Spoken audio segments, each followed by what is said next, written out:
technology never.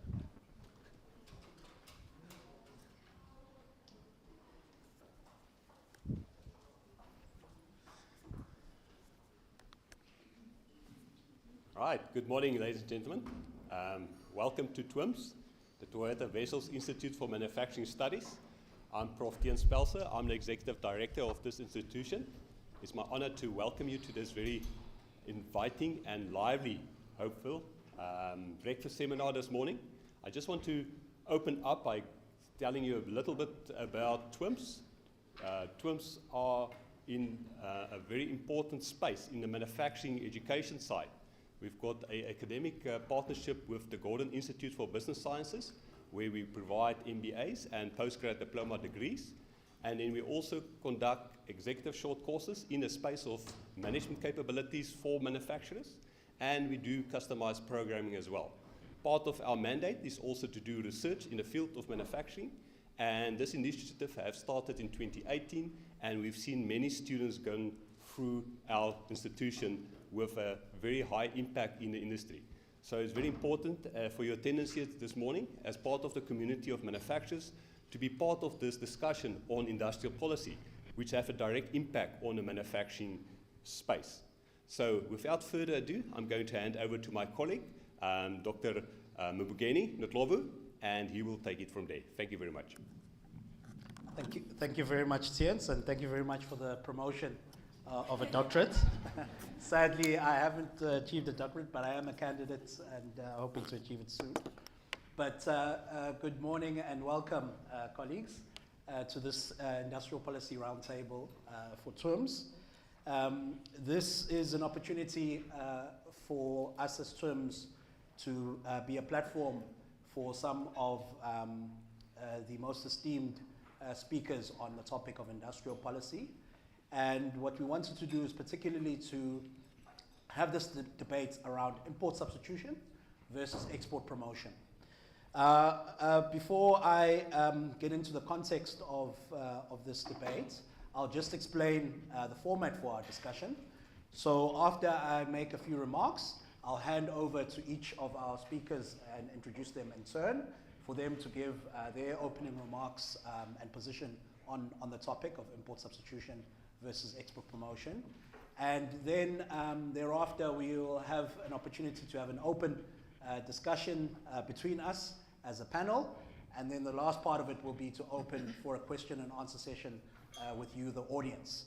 And I assume at that point you'd be itching to really get involved in this discussion. So just to put together the context of this discussion, South Africa is a very interesting case study in terms of industrial policy because we have essentially a modern economic history of two halves. So in the first roughly 15 years of democracy, we've taken on more of a liberalization approach in terms of our economic policy. We were the founding signatories to the WTO, the World Trade Organization, where countries actually signed onto commitments in order to reduce trade barriers between them and other countries. So for example, our most favored nation tariffs, so tariffs that we apply to countries that we don't have trade agreements with, are around 5 to 6%, quite low tariff barriers.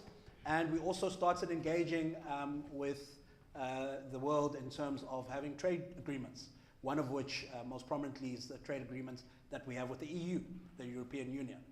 And so we basically had a first 15 years of export-orientated, open, liberalized economy focused on attracting FDI in order to stimulate growth. For example, our exports to GDP ratio is roughly around 50 to 60% in that area. We then took a turn from about 2009. I won't explain the reasonings, but some political reasonings and some economic reasonings.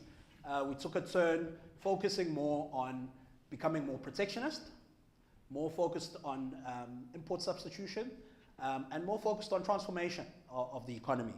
Some of the steps that you may recall around this area is the amendments that we made in 2011 to the triple PFA, the procurement bill, basically saying that government is giving a local content requirement for certain goods that they procure in the economy. We've also seen the use of anti-dumping safeguards in various industries, poultry, steel, textiles, etc., in order to increase trade barriers for countries where we feel that our industries are not competitive or are being dumped for various reasons. And of course, we know that many of our master plans that we have signed on to speak about having a certain target for local content or localization as part of it. So 15 years of liberalization, FDI and export promotion, and 15 years of increasingly more protectionist and increasingly more transformation-orientated policy. We sit now in 2025 with the so-called elephant in the room, which is Trump. He has basically created a situation where he has gone against the sort of globalization agenda and has been pushing more and more for increasing protectionist measures. And through his postures towards South Africa, he's forcing us really to respond as a country as to how we are going to engage with the US, but in large part how we're going to engage with the rest of the world. So I think this discussion comes at a very timely point in our economic history, and it's one that I hope will inform the policies that we will actually be thinking of implementing for now the next 15 and next 30 years. So as I've mentioned, we've gathered some speakers who I think are really key experts in this area. And part of our assembling of these experts is we think they take very different views. So we hope that will give some room for some discussion and debate, obviously very respectful and professional. But without further ado, let me hand over to my first speaker. Our first speaker is Mr. Jake Morris. He is the Chief Operating Officer at BMA, and he is a management consultant, and he specializes in manufacturing value chains. In his role in BMA, he oversees various value chain development programs, both privately funded and through the public sector, and his emphasis is on the pivotal role of lead firms that they play as custodians in value chains, possessing the capacity to shape them to their advantage. So, Jake, welcome to TWIMS, and thank you for agreeing to speak on this topic. I've titled your discussion, The Case for Localization, Lessons from Successful Industrial Policies Globally.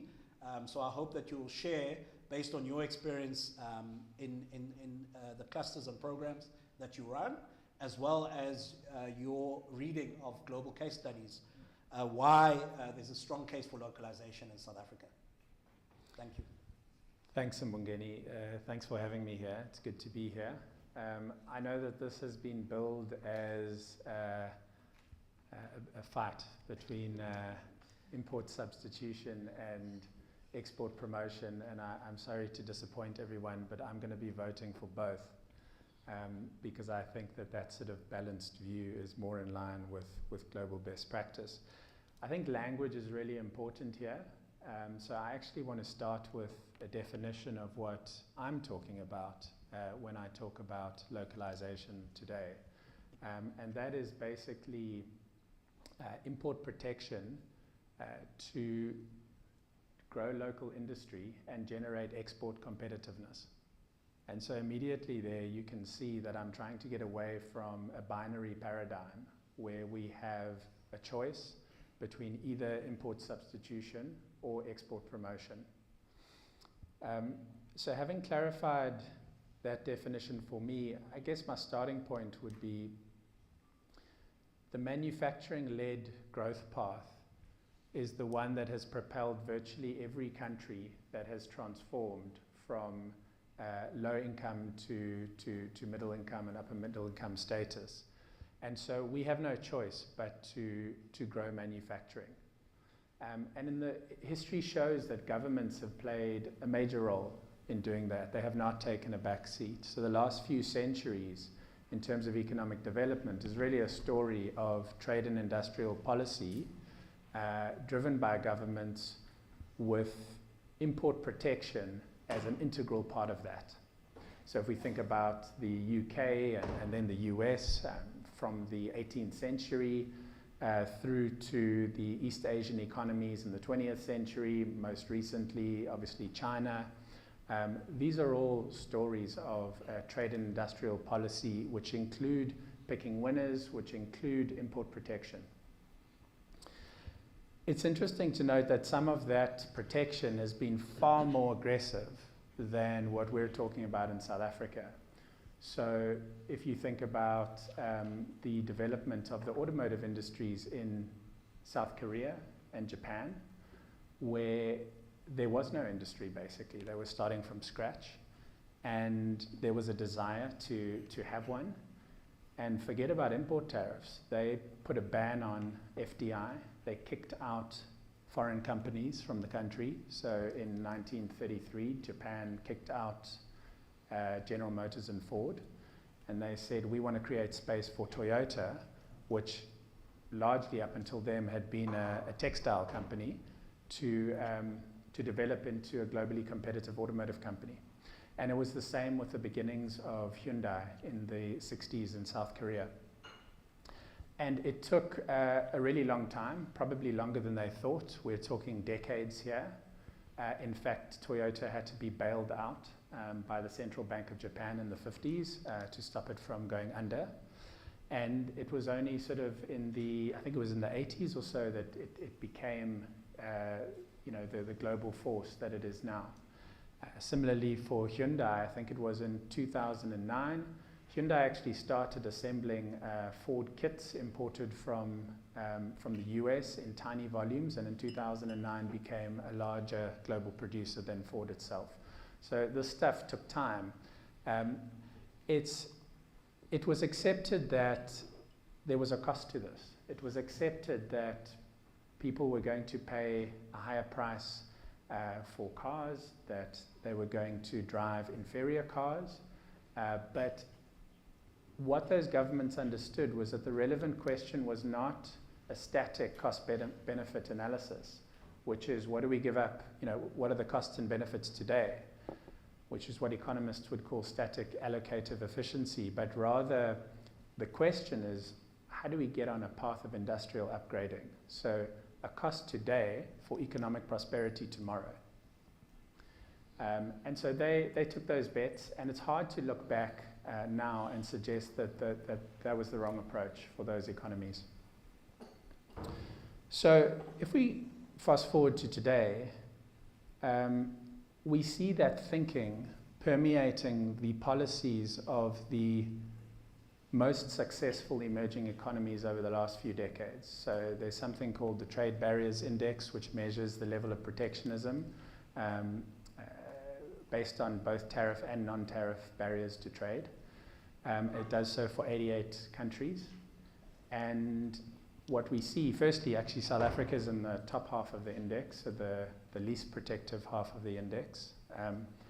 And the fastest growing emerging economies over the last few decades are literally the most protective in the world. And I think that we should give some respect to those governments. They evidently know what they're doing. And the fact that they are seeing room in their policy suite for import protection probably means that there's something to it. And I feel quite uncomfortable sitting here with our anemic growth and second guessing what those economies are doing. But what's interesting about those emerging economies, the best performing ones, which are sitting in the most protective end of that index, is they are export powerhouses. And so that immediately casts doubt on the idea that this is a binary choice. And that import substitution is a deflection away from export competitiveness. think the key point to take away, though, is that those economies have not grown in that way because of import tariffs. Import tariffs have been part of a concerted national project where there's a whole basket of measures which have led to the results they've achieved. And that basket comprises demand-side measures. So, for example, incentives to create economies of scale in the local market by directing consumers to certain types of purchases.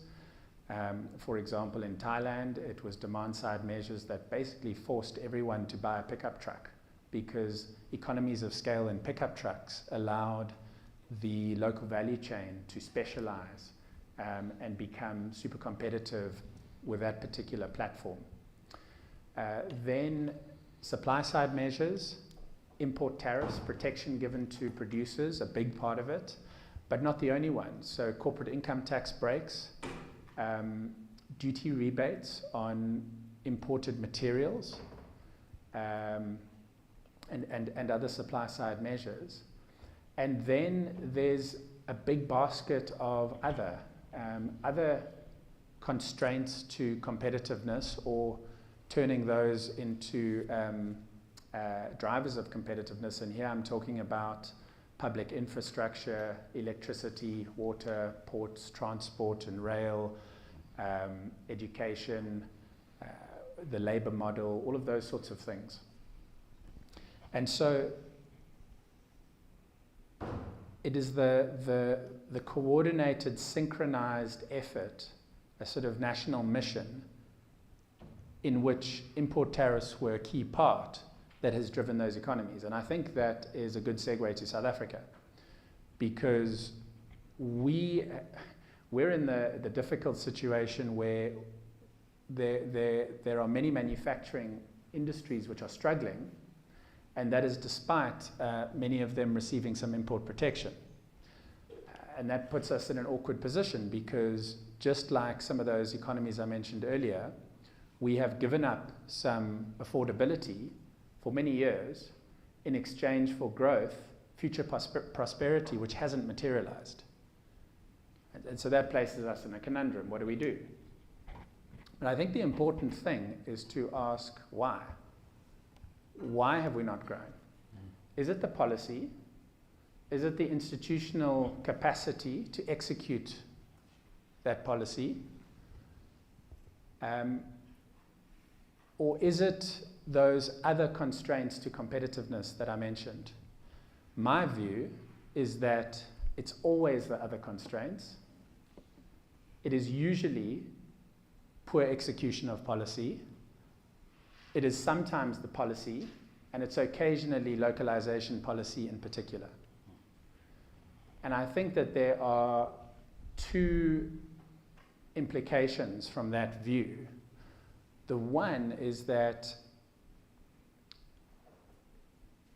the constraints to economic growth under import substitution and export promotion are actually the same. They have a common enemy.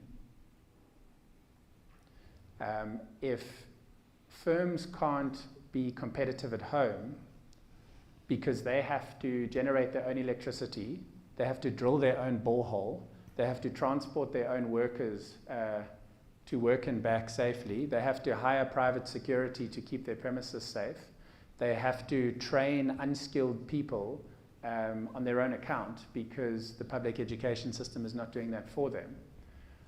And they still can't be competitive at home when at least they have the advantage of not paying import duties, of having very low freight costs, because they're not sending the goods all over the world, and they have usually some advantage of sort of knowing the local market.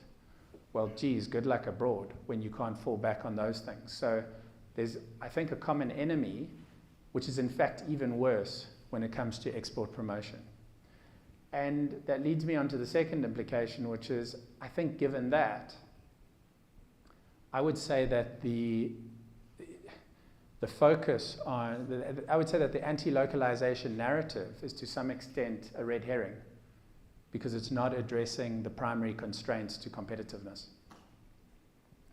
Okay, so where does that leave us? I would say in closing that we should be quite nuanced when it comes to our criticism of localization. I think there are cases where we've been overzealous, and let's look at those, but let's talk about specific cases, specific stages of the value chain, not just industries. So there's a difference between upstream processing, for example, and the manufacturing of finished products. The second is we should then not be afraid to use import protection to create export competitiveness.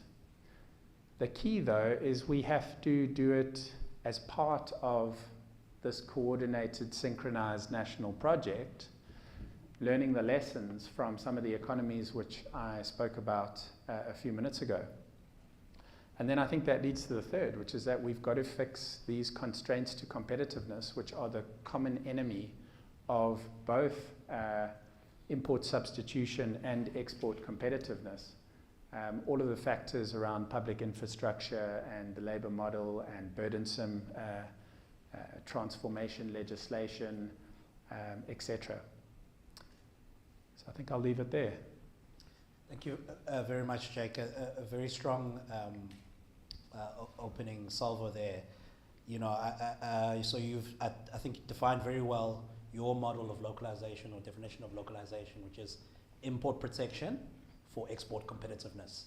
In other words, the import protection secures the demand side, but then you have to also fix the supply side. And you've given case studies of where, in fact, by global standards, we are much too liberalized compared to other developing countries. So some good points, and I think you've also prompted us to be more specific in terms of which industries and which parts of the value chain do we need to target for this import protection or export promotion. So giving us some good direction to work off. I'll now hand over to my second speaker to speak almost from the other side of this debate, Donald McKay, Mr. Donald McKay. He is the founder and CEO of Global Trade Advisors. And Donald, welcome this morning to this discussion, and thank you for your time. I've titled your input as the case for export promotion, the role of industrial policy to support competitiveness. So based on what Jake has provided and based on your own experience, how would you put together a case for export promotion? So just like Jake, my view is nuanced. Certainly not an absolutist on this. But I think where the difference comes in is where the emphasis lies. And I'll describe perhaps to some of what Jake has said. So there's no question that our industrialization strategy for South Africa has failed, no matter how we look at it. Whatever the intentions were, our manufacturing sector, for the most part, is in a terrible state. And that has just terrible social consequences. I think we all agree that that is a problem that has to be fixed. I take Jake's point, and I agree with him completely. We have wonderful examples of countries which have done a really good job of using import replacement to develop their economies. But the reason I think that's problematic in South Africa particularly, rather than in principle, are a number of reasons. So I'd start with saying that our ability to pick winners in South Africa, which is kind of the underlying principle here, has got at best a very checkered history. In fact, picking winners in any domain is particularly difficult, simply because in most domains there are more bad choices than good choices you can possibly make. So the world's best fund managers, etc., all make bad calls. And so just if you kind of ran the numbers, you would say if you were playing the game randomly, which of course we're not, but if you were playing it randomly, it'd be far easier to pick a loser than a winner. I think in South Africa, we have a system that is weighted towards selecting bad choices, and I'll give some examples of that in a moment. So my argument is, if we start with an export focus, it removes the ability for politicians to use tariffs just as one example of protectionism. It removes the ability of that to be the primary argument. So if we were to say that the reason South Africa struggles is because we have all of these supply side problems, and I agree with Jake, I can even add quite a few more to that list. So if we say we've got a really big problem with supply side issues, but the primary mechanism of addressing those issues is a demand side measure, which is essentially what a tariff is doing, then I think we missed the point. We have certainly lower levels of tariffs than many other developing countries. I'm not entirely sure why South Africa bound itself on joining the WTO to that position, but I mean, it is what it is at this point. And I would agree with anyone who says that those commitments don't make sense in light of where we are now. Like I said, we can't really do much about that. If I look at what does the profile look like of protected sectors, we do have sectors that are protected. The protection in itself is not delivering us competitive sectors. Much of our protection goes to legacy, highly concentrated industries. So I'll give you some statistics here. If we take, for example, the anti-dumping instrument, without going into the detail of exactly what that means, in the period since the International Trade Administration Commission has existed, which is from 2003, almost a third of all of our anti-dumping applications have been on 4 sectors. 3 of those sectors are monopolies, and those 3 monopolies are all more than 100 years old.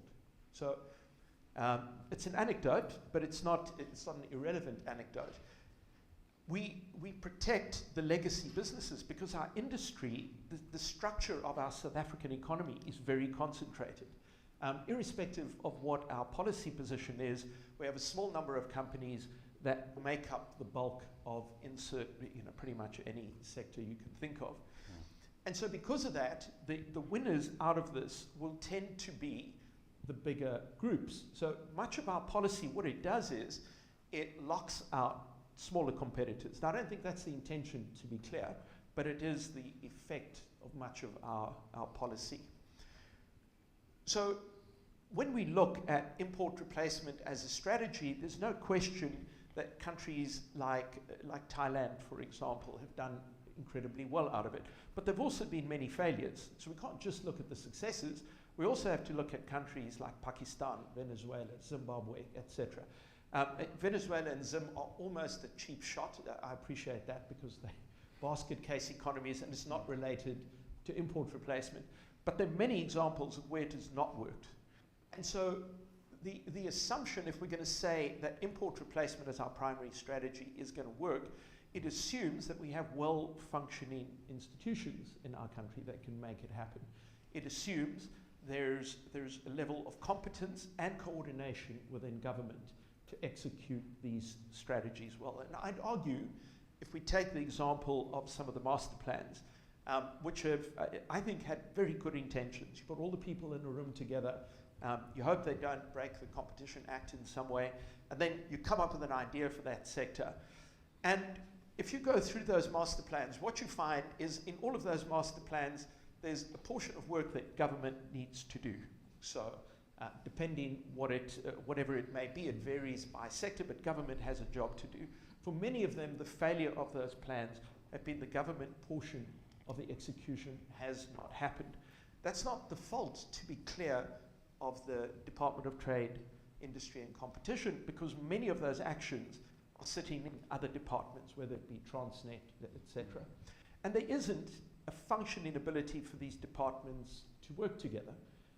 So I would argue that an export focus, and not for a moment suggesting we take away all the duties and we just kind of let it rip, but I think an export focus requires a focus on competitiveness. And competitiveness in South Africa is predominantly around issues like education, labor, energy, ports, whatever, all the other bits we all know about. What I find is that tariffs are very often used as a reason to compensate for not carrying out whatever it needs to be done.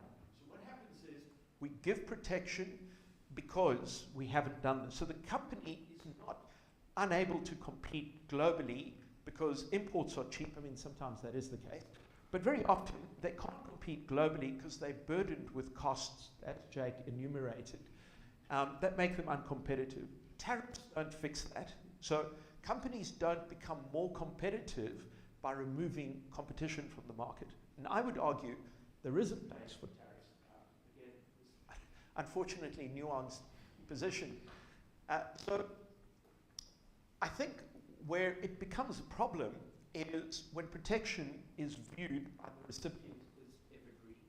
So for example, if we look through our tariff book, 93% of the tariffs which attracted duty have not been reviewed in more than 20 years. We don't even know if the companies that benefit are still around, if those sectors still exist.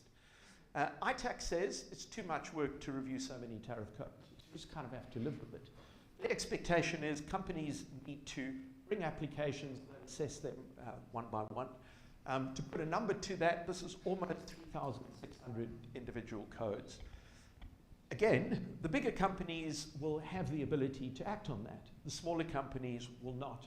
And so what happens process-wise, which is not a policy issue, is the process benefits the large incumbents and it penalizes the smaller. And I don't think that's a good outcome.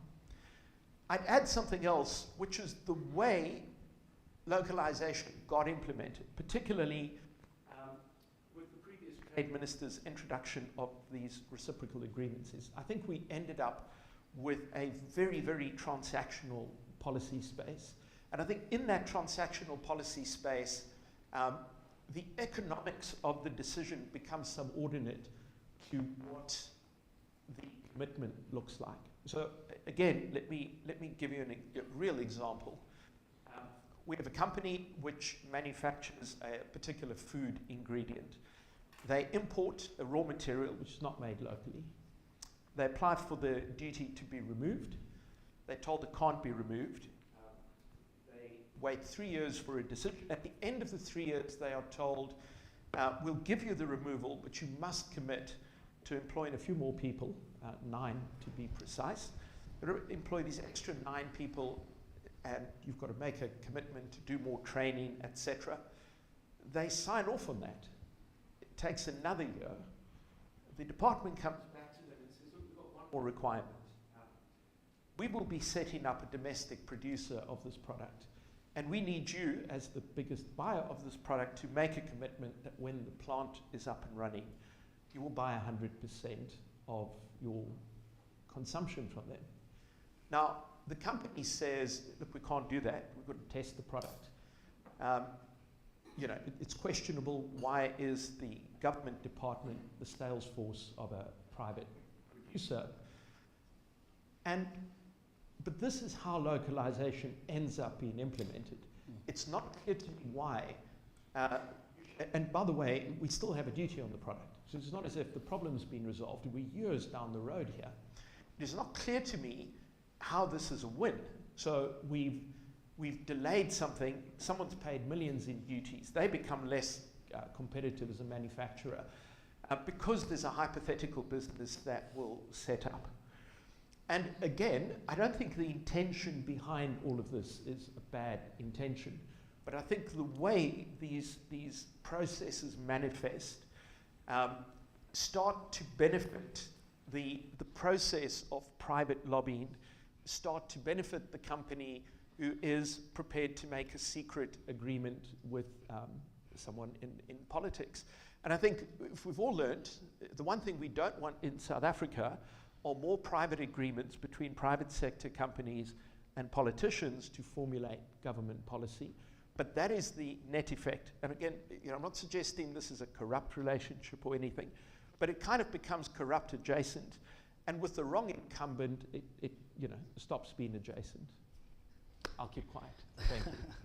Thank you. Thank you very much, Donald. So a very strong position as well, essentially saying that the challenge with industrial policy that invites more power to the states to pick winners, and how that can inadvertently result in a bias towards larger and more established business to the detriment of SMEs, and at least an export focus, because your benchmark is as an international benchmark.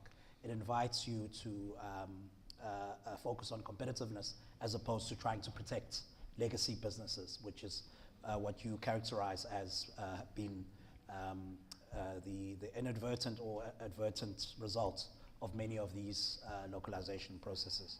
So I think a very good position from you. You touched a lot on the role of the states or the missteps of the states, and I've brought a panelist here, Dr. Niva Makgetla, who's an economist who certainly doesn't speak for government, but has been involved in many of the most recent public policy issues.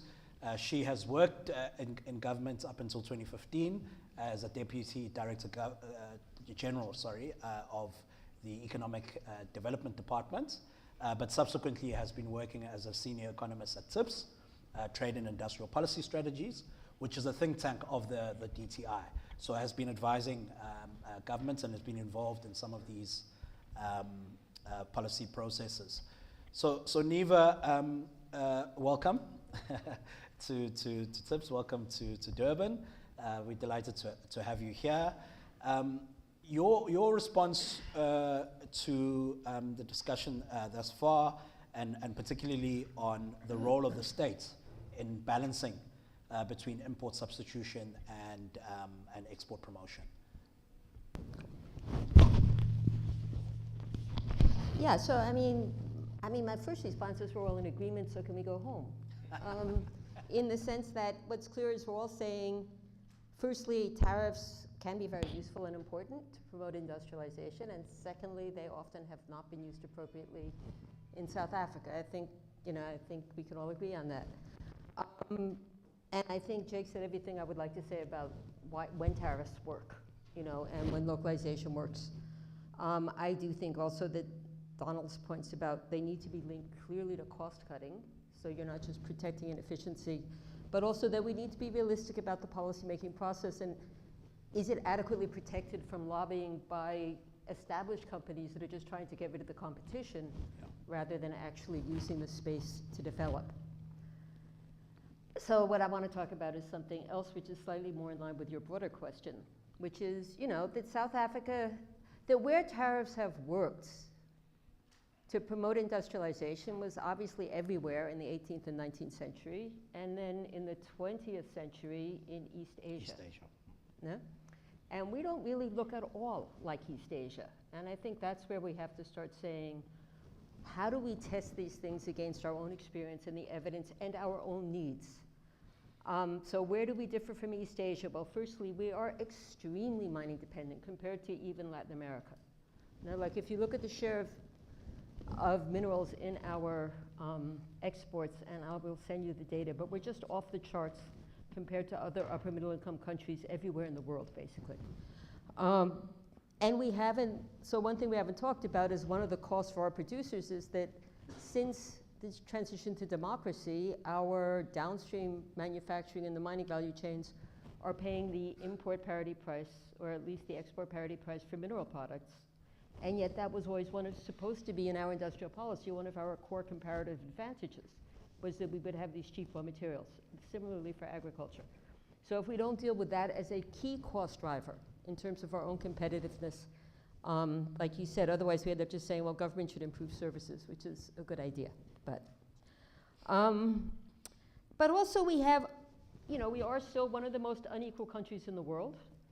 And we have partly due to very high joblessness, which was in turn due to the destruction of small-scale agricultural and urban production under apartheid, and it's not so easy to draw that back. And what that means is that the political economic pressures and the structure of domestic demand are both very, very different from what you had in places like Japan and then Korea and then China.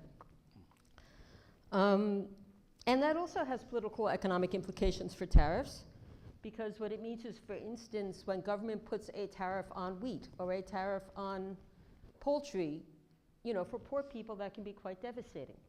And but at the same time, you want to support your established businesses, and how do you get that balance right? And how do you set up decision-making systems around tariffs that are more robust in terms of pursuing the aims of industrial policy? But it also means that it's very hard for government to talk seriously about supporting established businesses. So, you know, you look at the master plans. For us to give lower electricity rates, you know, to establish business or to make sure that their electricity works when people in townships have no electricity or have electricity that is turned off, like in Johannesburg from 8 to 10 every morning, is really hard. And so what we tend to do is promise the earth and then deliver very little. And I think that that's a reality we haven't really figured out, how to get that balance right. How do we ensure that when established business grows, the benefits are clear to the majority?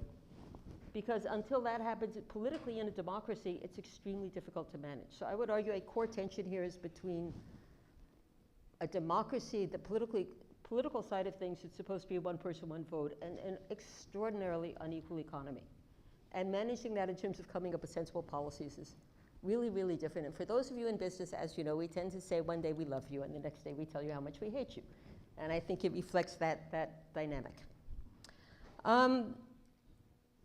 But also we have this problem of latecomer status, that, you know, the countries that succeeded doing externally export-oriented, I mean, we talk about it as export-oriented, but they all started with, you know, as Jake says, a lot of protection domestically. You know, I mean, you look at the tariffs on Korean cars for 50 years, and then suddenly they have an export boom. But because we're latecomers, we're competing with China, as we all know. We're not competing with the US or Europe, and that makes it really, really hard to undercut them on wages or anything else. And, you know, so the path that they had is just really different now, and that's not even going into the impact of the Cold War and the way that led to much more willingness on the part of the US to support, you know, to do trade deals with countries like Japan and Korea. But also the economic structure has changed. So I will point to one area of disagreement. I'm not so sure about manufacturing in the sense that we historically talk about it. In the sense that a lot of the services we see today used to be incorporated within manufacturing, but now they're separate industries. And we need a strategy that says, in that case, how do we deal with them? Because they are more labor intensive. They do have a huge role in generating growth and value added in modern economies. You know, most of them you could look, you know, in the 19th century, most of those services were inside businesses or inside households.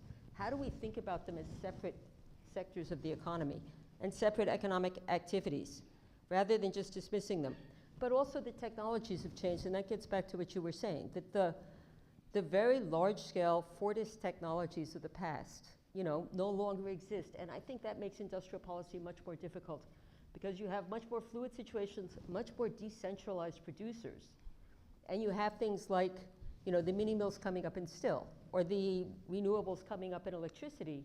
And managing those transitions is really hard, and it requires much more sophisticated industrial policy.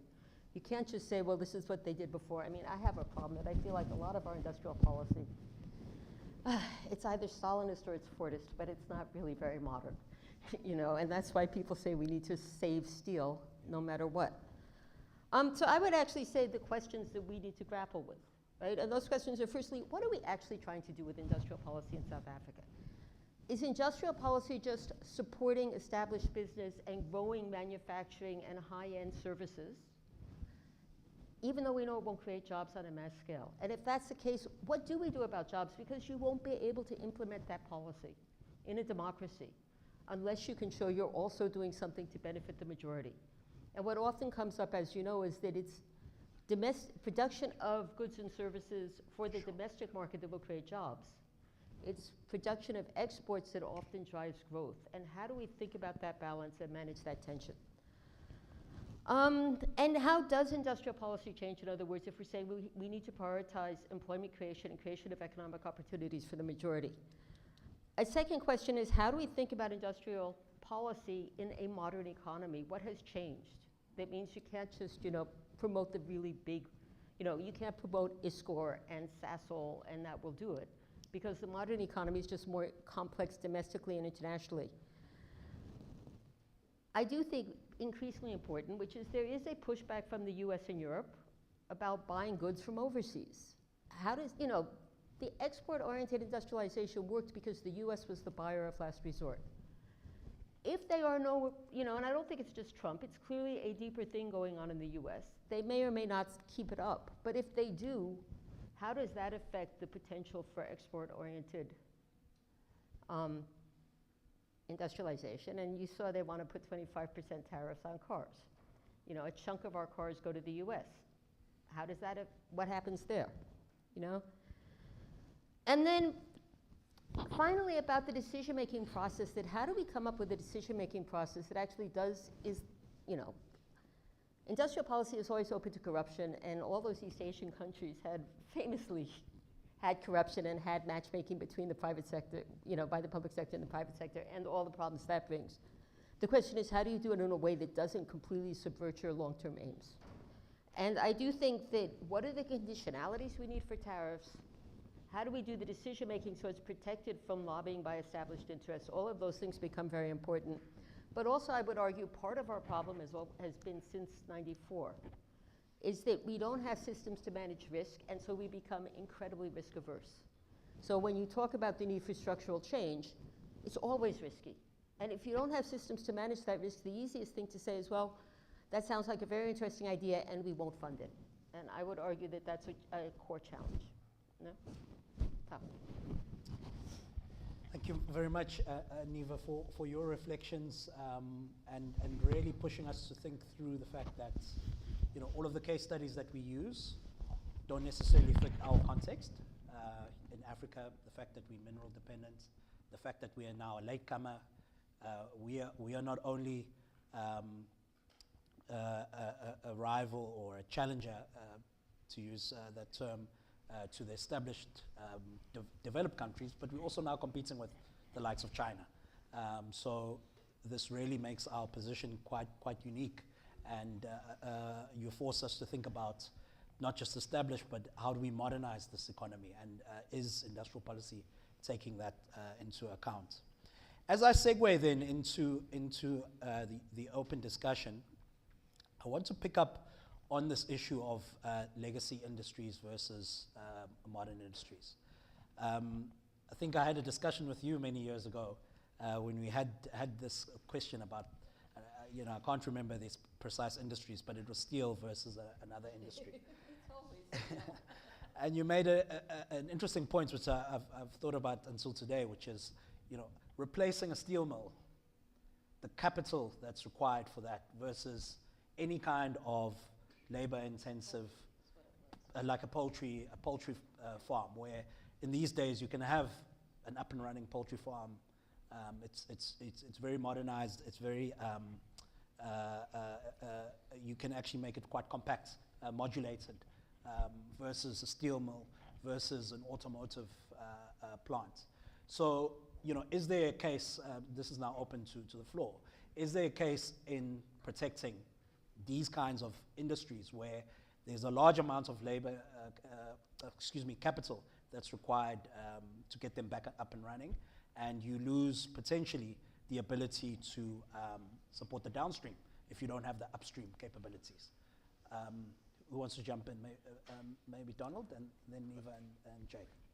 Well, maybe just to comment Neva had made, Clive, who's my head of research, and myself have spent the last few years trying to grapple with this question of how do you have an industrial policy which does not incentivize bad behavior from the incumbents. And we built a very simple model.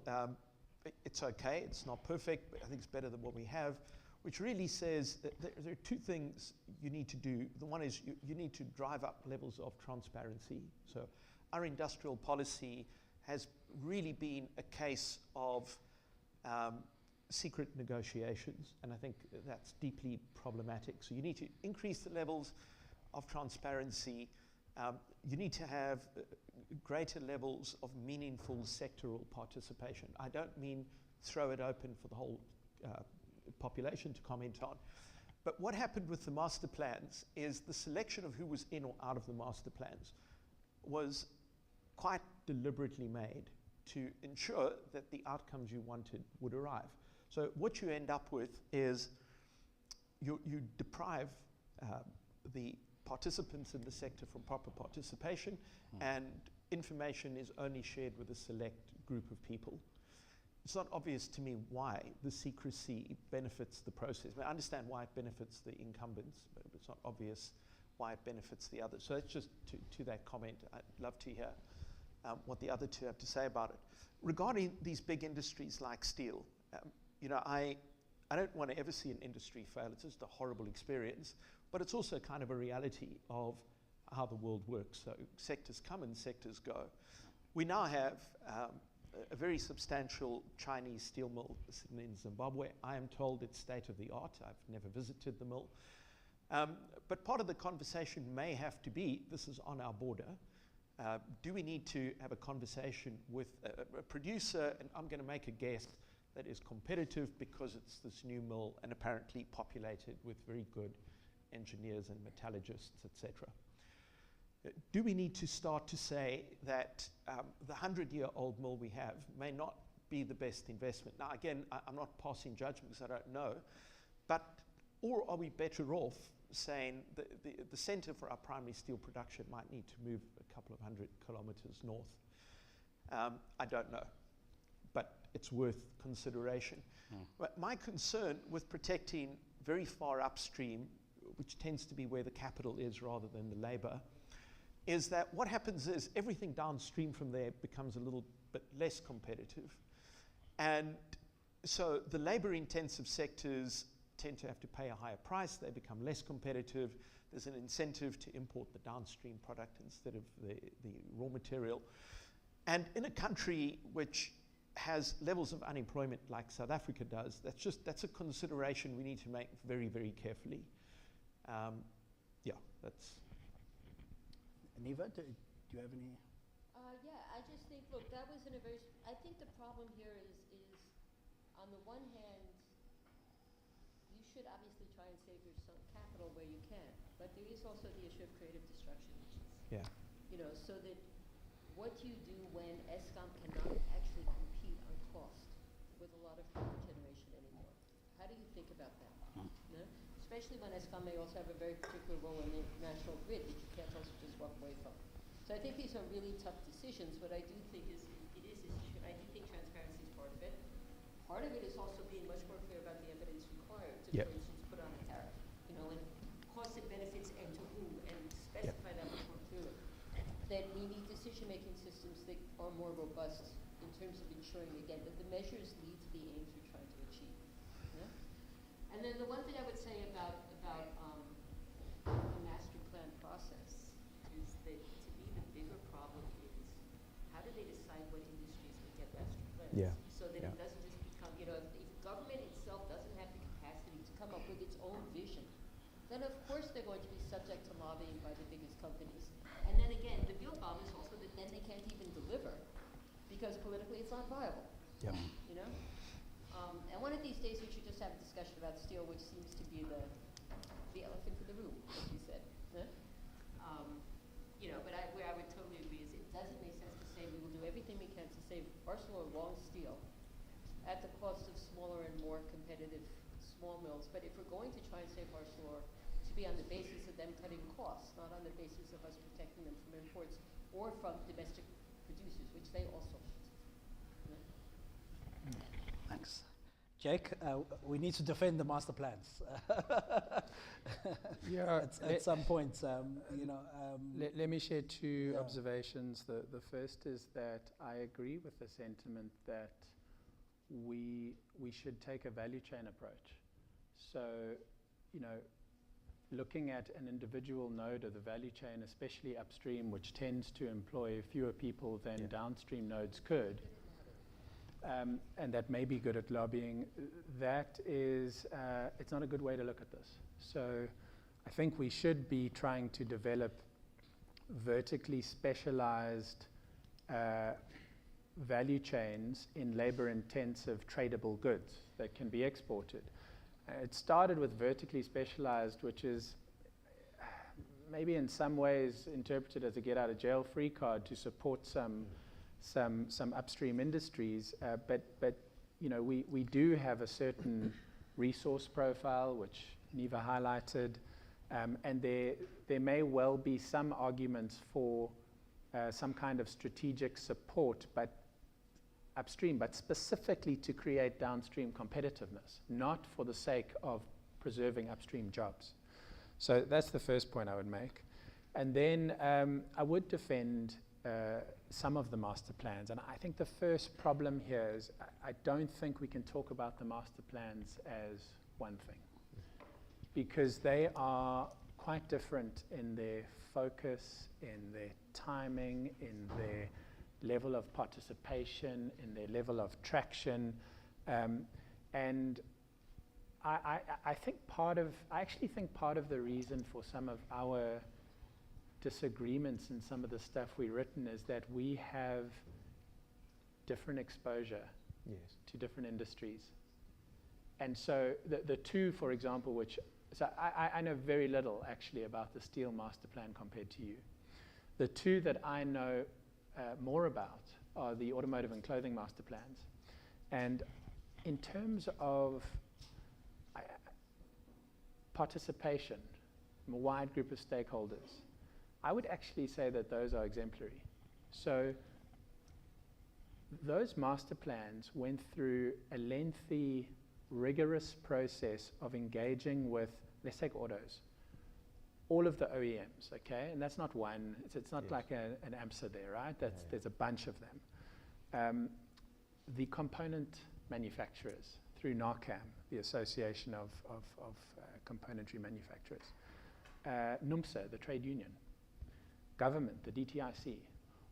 This is their master plan. So I mean, this is a super wide consultation over many events in the development process. And then a sort of, and the same for clothing. And then actually, especially for clothing, I would say an exemplary process of consultative monitoring, in that, I mean, in clothing, every week you have representatives from the major retailers, the major all manufacturers, the manufacturing associations, the union, and government. Every week are meeting to talk about challenges and opportunities. And so I think that the constitution of those particular master plan processes, I think, is pretty good. And I think that the plans themselves, I think they're pretty good as well. The problem is they haven't been executed. And then we're in this position where we are not seeing the results, and that's where I would go back to, let's be careful not to, by default, attribute that to a problem in the way the master plans were set up. There are various factors which drive results, and the problem is we're not doing enough about that wider basket of issues. I can see the colleagues are itching to come in. These are great points. So what you're saying is there was a template with the automotive and clothing master plan, which was widely consultative, which was inclusive, and it may or may not have been applied across all the other master plans, and this is given rise to the criticism of the master plan concept. I do want you to hear your position on, especially Donald has been putting this across, which is the challenge of even a perfect master plan process like that potentially having a bias. So, for example, the example was given of having a steel mill in Zimbabwe versus our steel mill here. And the same can be said about clothing, sourcing of clothing, for example, from other SACU countries versus sourcing them from South Africa. When you have a master plan process which is maybe perfect for a South African situation, but may still bias South African producers to the detriment of, for example, having a regional value chain solution which could solve some of these problems.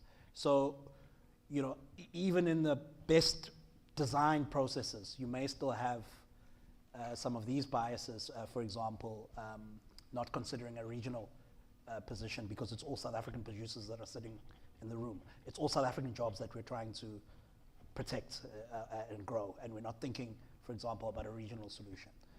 Can you comment on that? Yeah, I think that we should be focusing on South African jobs, but I go back to my point on taking a value chain approach. So focusing on South African jobs is agnostic of whether we prop up AMSA or not. And so if the answer to generating employment on a mass scale in value chains which rely on steel is importing steel from Zimbabwe, then great, so be it. Well, I want to pivot to, rather, because you said you don't know the steel industry well, but you understand clothing, right? So there's a question about fabric in clothing, whether we should have a fabric industry or importing fabric from the outside. There's a question about whether or not we can create more jobs if we imported cheaper fabric from other countries. How would you respond to that? I think it's a great example. It's the same principle. We have, I mean, I'd be in agreement with Donald. We have import duties of 22% on fabric, which is not produced in South Africa or not produced, it's usually not a clean-cut case of not produced at all. It's usually sort of not produced at sufficient scale or specification to actually be useful. And fabric is the primary cost component in a garment. So the most expensive cost component has a 22% duty. In many cases, when you can't, this is sort of slowly changing, but it's subject to some of the challenges around sort of reciprocal agreements and that sort of thing. But historically, downstream garment assemblers have been prejudiced by protection for fabric producers who can't actually meet the local need and are quite far from it. And so I think that is a perfect example of us not taking a value chain approach and saying, how do we optimize the system from raw material to finished product in order to create the most jobs in South Africa? Because that has to be our primary aim, to reduce unemployment, poverty, and inequality. So I have no problem defending the sort of patriotism, if you like, of prioritizing South African jobs over jobs in any other country. But I think the point is we need to follow a value chain approach, optimize for the value chain rather than point optimization at individual nodes in the chain, which might be detrimental to the system as a whole. And you asked about regionalization as well. I sort of think it's the same kind of principle. So, you know, one of the things that successful emerging economies have done well is simultaneously protect their firms against imports in a selective way, but also create larger markets through regional free trade agreements, so that you're building the technological capability on the one hand, and on the other hand, you're creating a larger market to sell into. And I think it's really important then how the African Continental Free Trade Agreement ends up playing out, because that could be one way to, let's say, realize the benefits of a technological process. Before I let you go, you gave a comment that we should be protecting vertically specialized, labor-intensive firms or sectors. It wasn't so much about protection. It was that I think we need to figure out how to create jobs in South Africa. Well, sorry, what I really want to understand, what would be an example of this a vertically specialized labor? Would it be clothing industry or the clothing? Yeah, it's a really good question, and I don't have a clear answer for you. Well, it is not, so you know, immediately things that are non-tradable become difficult. Okay, so for example, fresh food and stuff like that becomes a bit more difficult. Of course, we have cold chain distribution networks, etc. But I mean, the automotive industry is an interesting example. Okay. That's a case where we have, it's actually in a sense, it's an amazing success story. That we are the largest producer in Africa. The fact that we even make automotive vehicles in the first place, that we export to countries all around the world. And the question is, are there ways that we can further advantage that industry through deepening the local value chain and thereby creating that vertical specialization for export? Perfect. Thanks. Jake, you've given us a lot to discuss. And Neva, you wanted to come in, and then Donald? Yeah, I mean, I think the thing about the master plans, we did like a fairly comprehensive evaluation. I don't know if you've seen it. Your mic is apparently... Lost your sound. I turned it off because it was making strange noises. Yeah. So we did a fairly extensive evaluation of the master plan. As tips. At TIPS, yeah. It's on our website, but I can send it. And the reason I'm saying that is because, in fact, there were some things they all had in common. And I think the really big issue there when you say who's involved is how do you think about consultation for government policy where government itself doesn't really know what it wants? And so government tends to come in, and I was actually in COSATU, so I remember this well. They come in and say, what can you give us? And we're going, well, what do you want? And they actually don't know. And so what you ended up with all the master plans, and I would say all of them, even some are obviously better than others, like the steel one is a brainstorm. Have you read it? It's like very distressing. But all of them basically ended up saying, what can government do to help support established business? Because the people who were there in these consultations were established businesses and their unions sometimes. And the unions, I can say from experience, no, they don't have capacity to come up with a vision for the industry. It's not their job either. I don't even think it's the job of business. It's the job of government that represents everybody in these groups.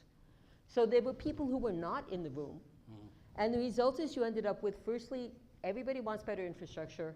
Everybody wants some kind of localization in the sense of either protection or designations from government or from retail sectors to make sure they buy more. Very little discussion of how can we actually cut costs, improve technology, improve logistics, find ways to be actually better producers, and virtually no discussion of what can we do to actually generate new kinds of production that could generate opportunities, that is employment and scope for small business on a mass scale. They're just not there. So very important to have a platform where you can talk to established business, but if government doesn't know what it really wants, you are not going to get something that will transform the economy to make it more inclusive. And again, I think we do need to start with the fact we have a very unusual economy. So we really have to come up with new solutions. And you look at what government was pushing for there. They would just come in and basically say, well, what do you want?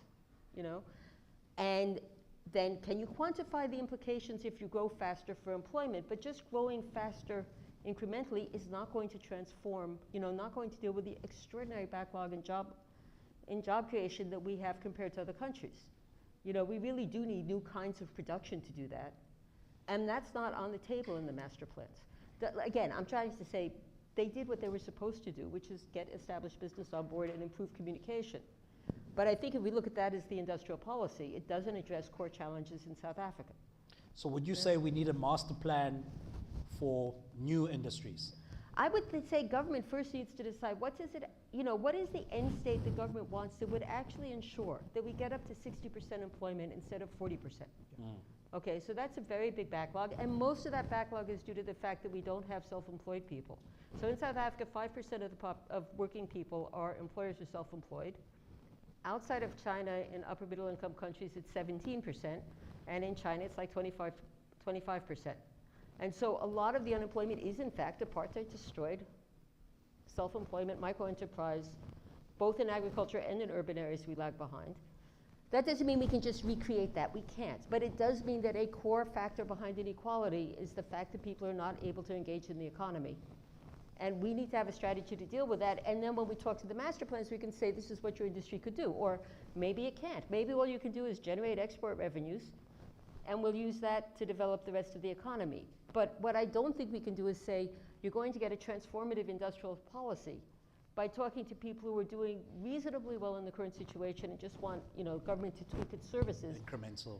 And no business really wants to be told, you know, you need to find a way to cut your inputs. Like, they really don't want to talk about cutting input costs, even when it's clearly what they need to do, because they don't want to fight with their suppliers. You know, poultry, did they ever mention finding a way to reduce the cost of feed, which is 70% of the cost of poultry? No, of course they didn't. And in clothing and textiles, you know, they stalled on, they got knits and they stalled on woven or vice versa, I forget which. You know, because nobody wants to fight their suppliers. And if government doesn't come up with have a position on that itself, it won't happen. No? And that's true for bringing new technology. It's true for, you know, finding ways to, to improve labor productivity, all of these things, you know. To challenge you then, Eva, about this point. I mean, you make a very strong argument about the need for government to lead.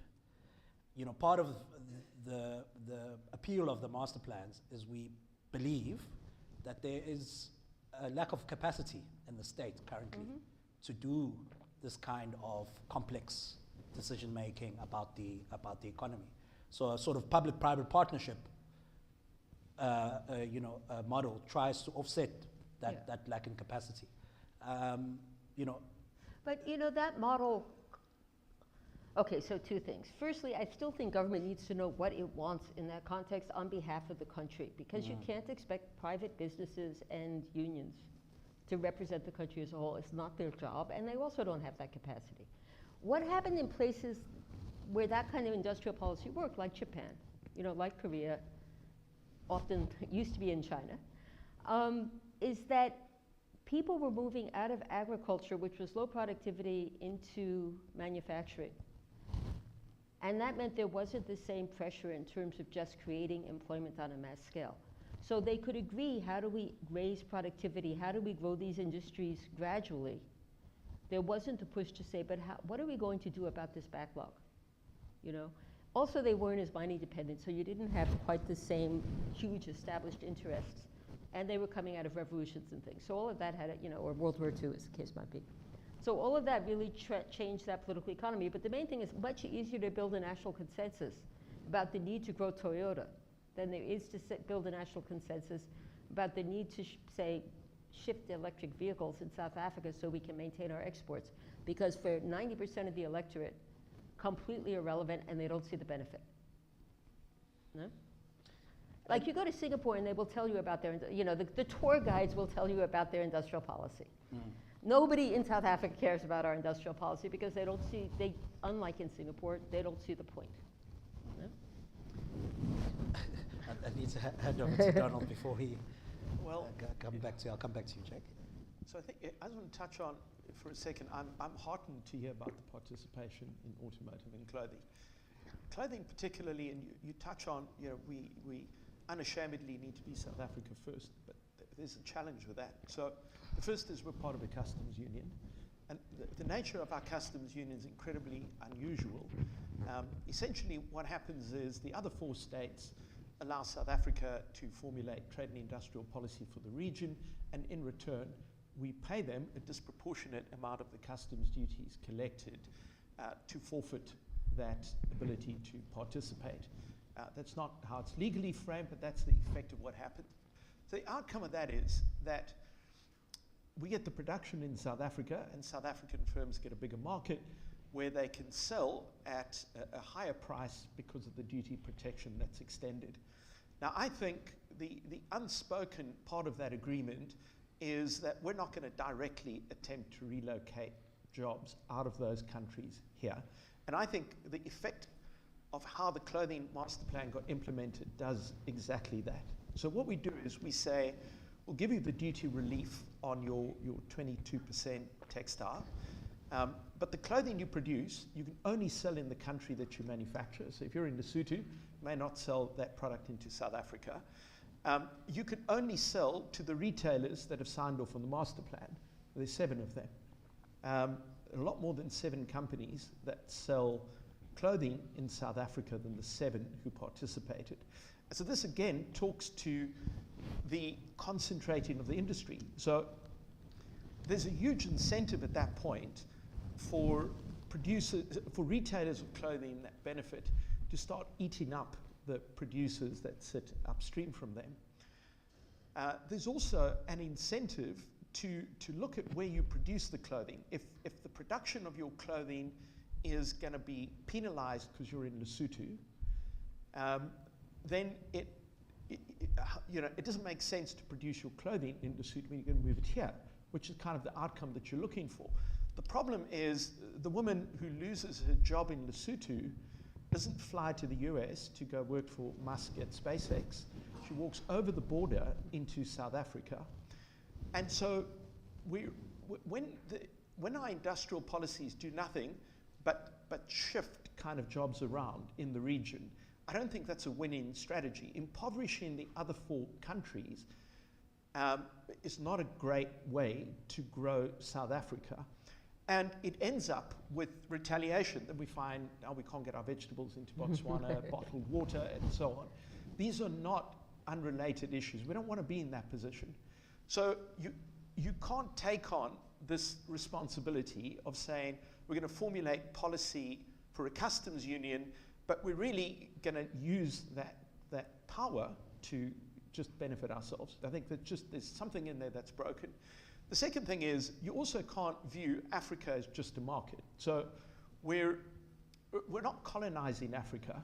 We're hopefully building value chains, but you can't take a view on Africa that says, look, here's how the value chain is. You do all the production here, and then we sell into the rest of the continent. And I'm probably overstating your position a little bit, Jake, but I think this has to work in both directions. We have to also be a market for Africa. We can't only treat Africa as just we're going to export. And that's kind of how empires worked. You found a place to put all of your product, you took all their raw materials out. If that's how South Africa behaves in Africa, and I'd argue we've got lots of evidence that is how we think of it, then I don't think we're going to reap terribly many of the benefits.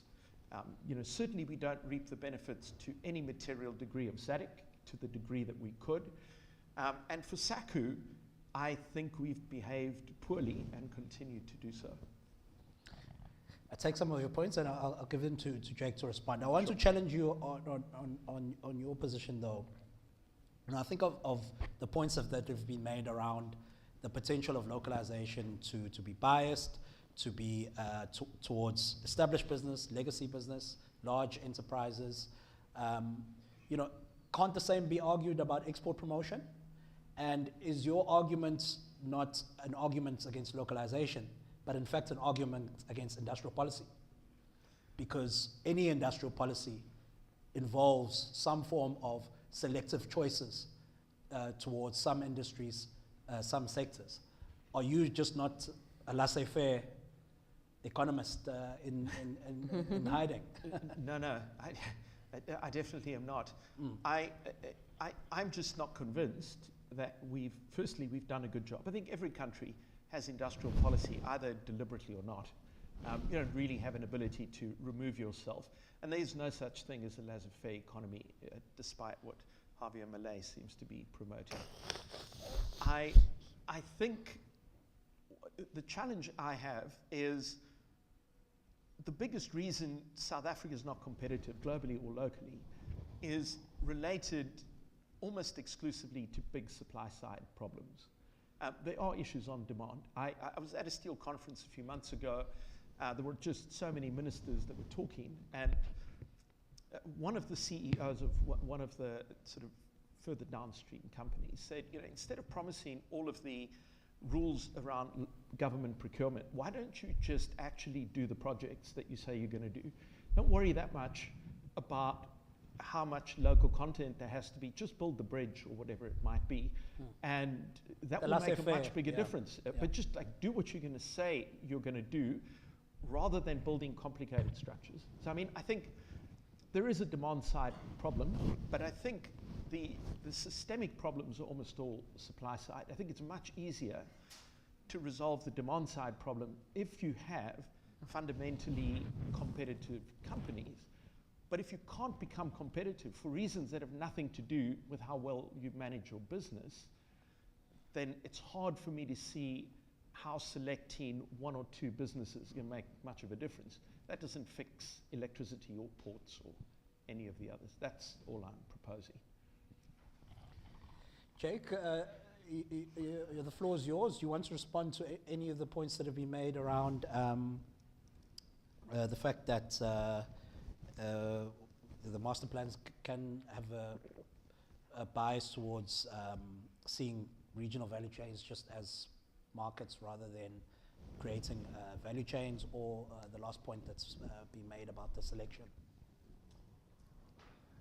Yeah, I mean, I'm not sure I agree with the points made around master plans not having the right people in the room because they dealt with established businesses. I'm not sure who's missing from the room. No, I was saying something else. I was saying not that you need more people in the room, but the government is also in the room, and they didn't have they tend to see themselves as facilitating, rather than saying, this is what we think everybody who's not in the room needs. That's why we have a democracy. And then engaging on how we can get there. Yeah, and I would agree that it's also taking a view on what people in the room need. I think some of the characterizing government as a facilitator is probably right. I think part of the challenges we've experienced with government in relation to industrial policy is its reluctance to govern. And that means looking at, do the consultation, get everyone's views. You will not have consensus. You have to look at the value chain and say, what are the trade-offs? Tough trade-offs. No, we give everybody 50%. That we have to make. I like the phrase, there can't be a present under the Christmas tree for everyone. So I would agree with that point. I wanted to come back to a point you made, Donald, because I find it very interesting. So there sort of seem to, as I understand it, there seem to be two arguments in favor of reducing import tariffs, just sort of abandoning or lessening import substitution.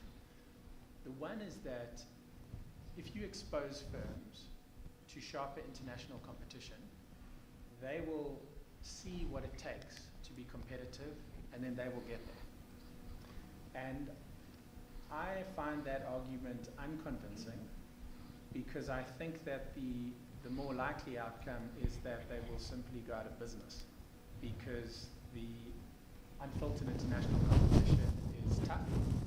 And I also think that firms that do benefit from some import protection are subject to fierce domestic competition.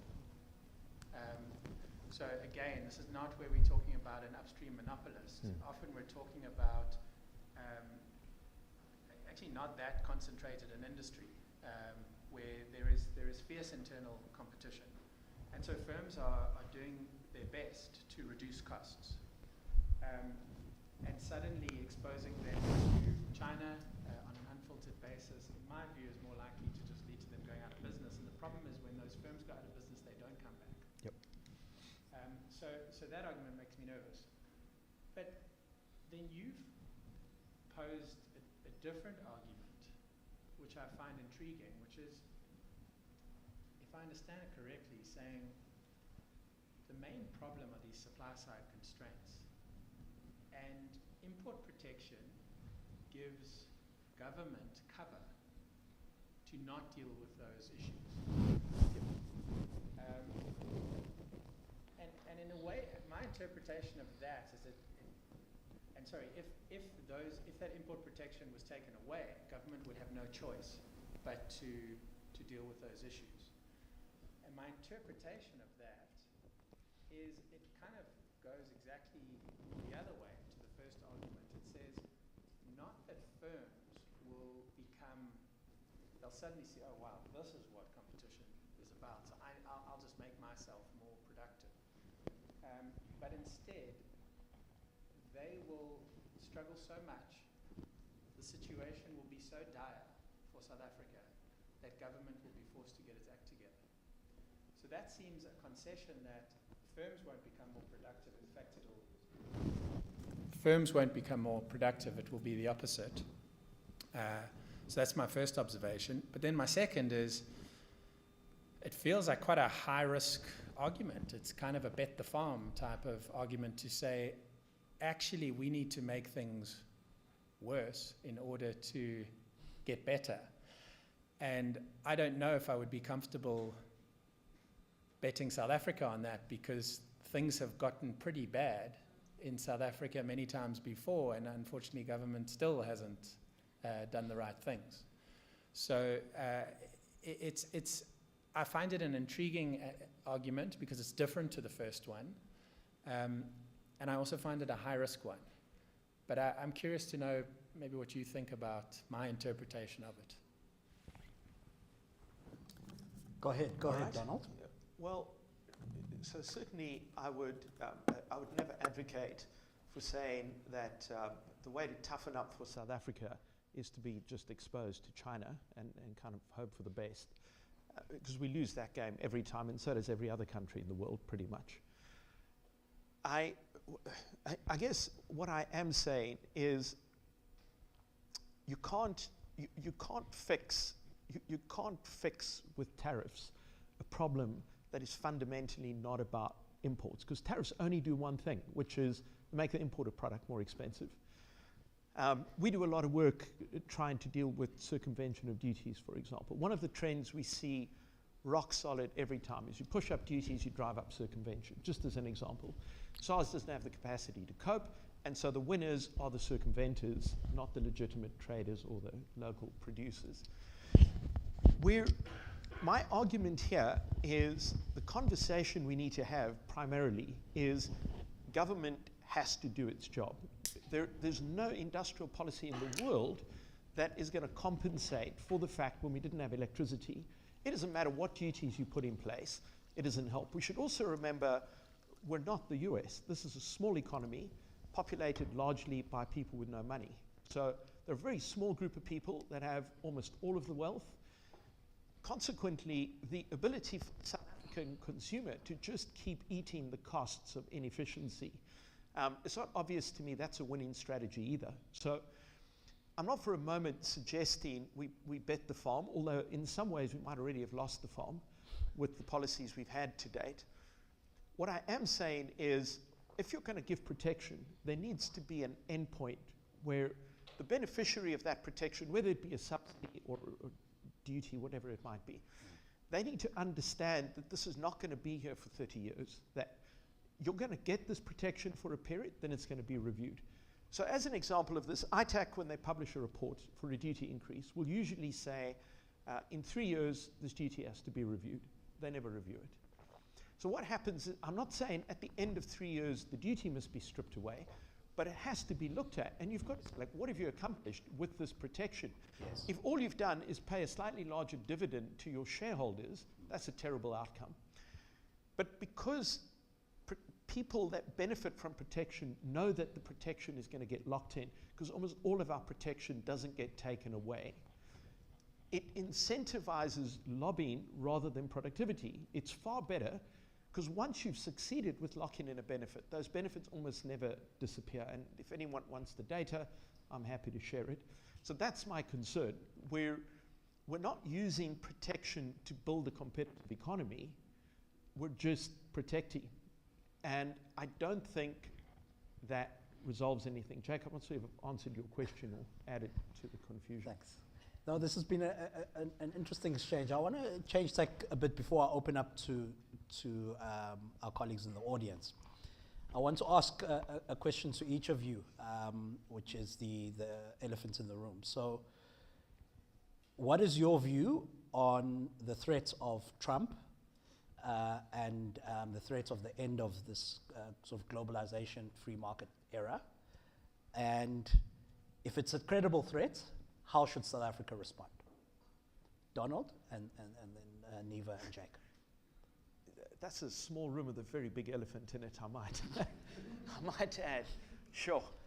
My concern is that I can't make sense of what Trump is trying to accomplish. I mean, I hear the words, but I can't figure out what the end game is. You're thinking like an economist. I apologize.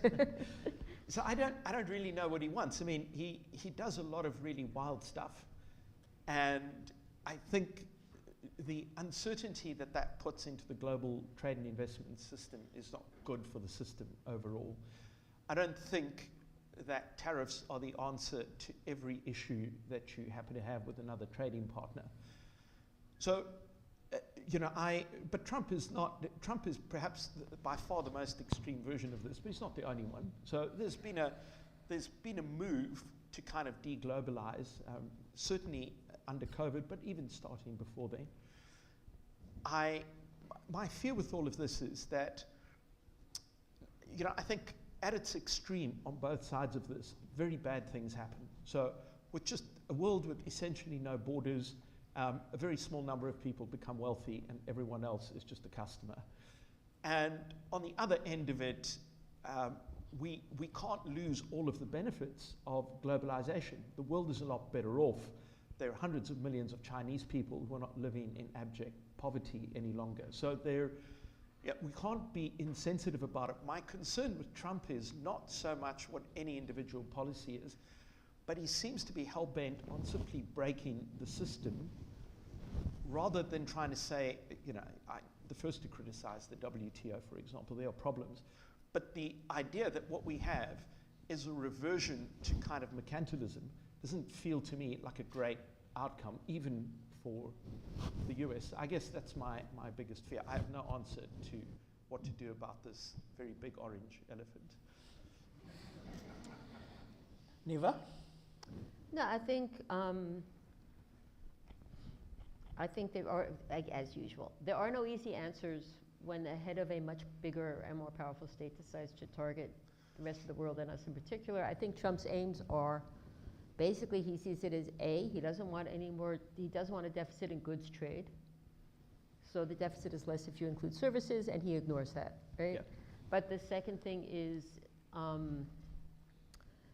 that he sees it as a sales tax. The US doesn't have a sales tax. So he wants to cut taxes, he wants to cut income tax and shift to sales tax. Does this sound familiar? It's a revenue. It's a revenue. No, he totally sees it as a revenue thing. Yeah. And so the real question is not what does he want, but will he be able to fight it through? Because last time what happened was they put the tariffs in and then they had a lot of rebates. I think the fact they didn't do tariffs on Canada and Mexico is because there was pushback from within the US.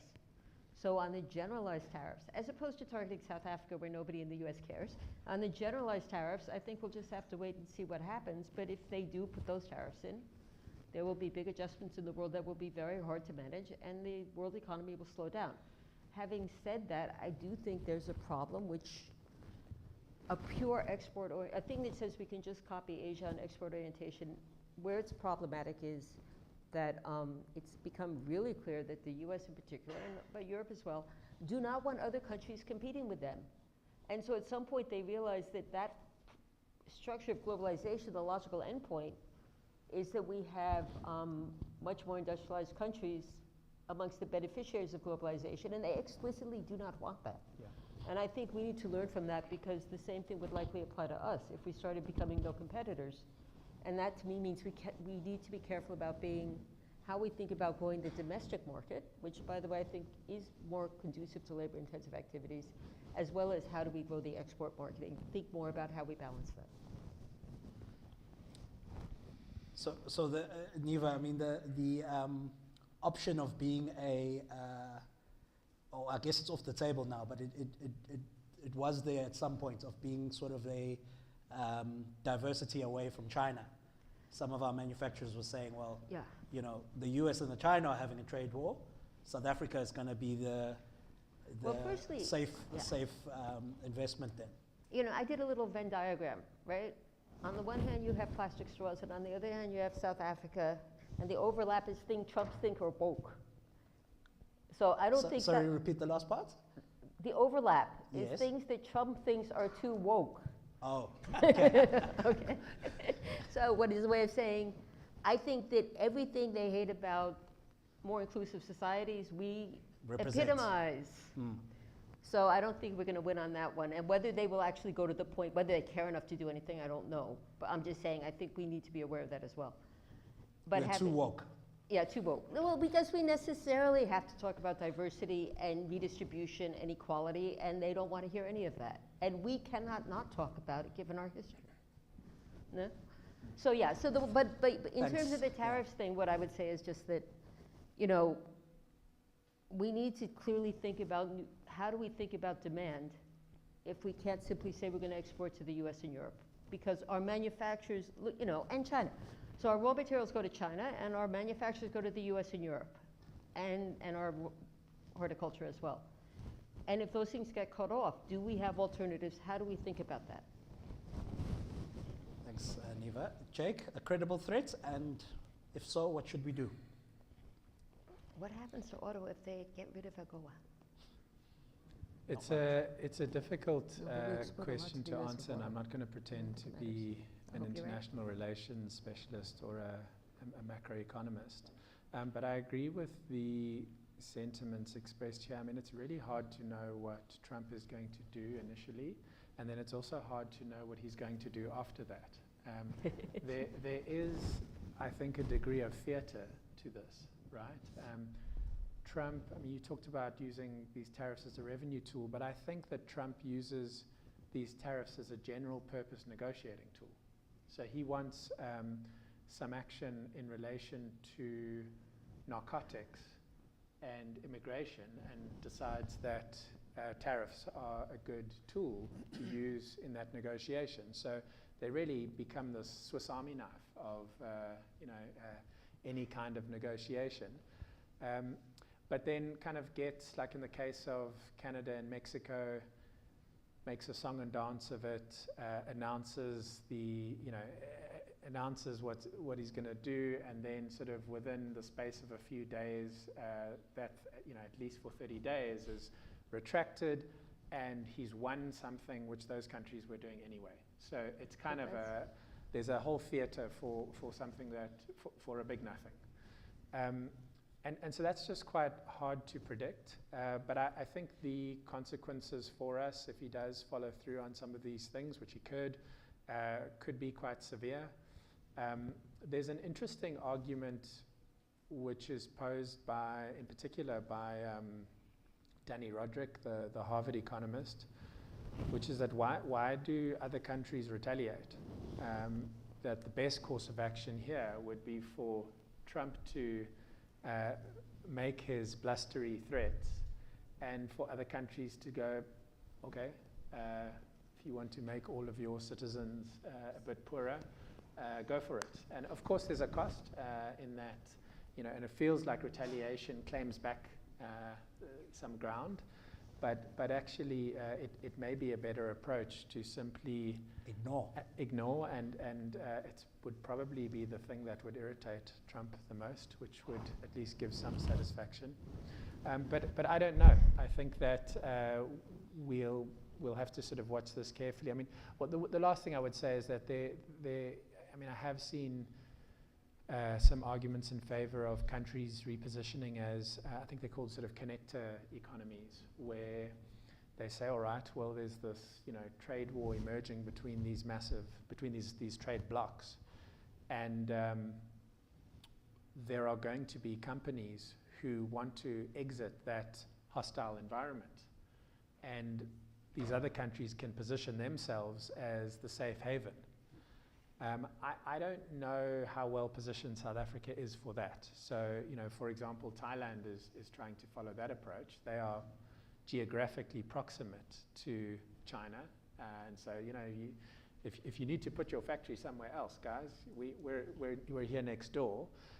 We don't quite fit that bill. So I think it's harder for us to position ourselves as a connector economy, but maybe there is some opportunity there. Thank you very much, and thank you, Jake and colleagues.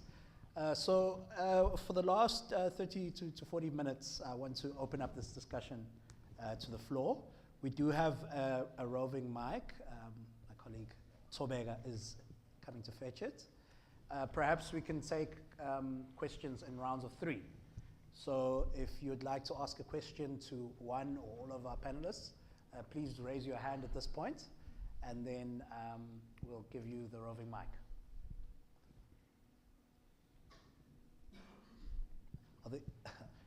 I was going to say, are the colleagues sort of feared to paralysis?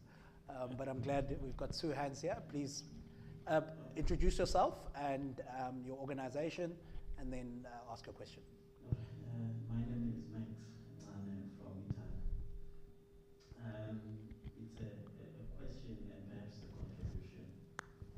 Do we even know the products that we could prioritize for import substitutions? And then the contribution, perhaps starting with the last question you posed to the panel, where you said the geopolitics and international relations. I think we entered the space that didn't need us. We are small enough and struggling internally to enter into that space. We should have continued with what our stance that says we are neutral. But because we are confused, we said we are neutral, but we were not neutral by taking a stance. Trump is retaliating, and now we're agonizing everyone to support us.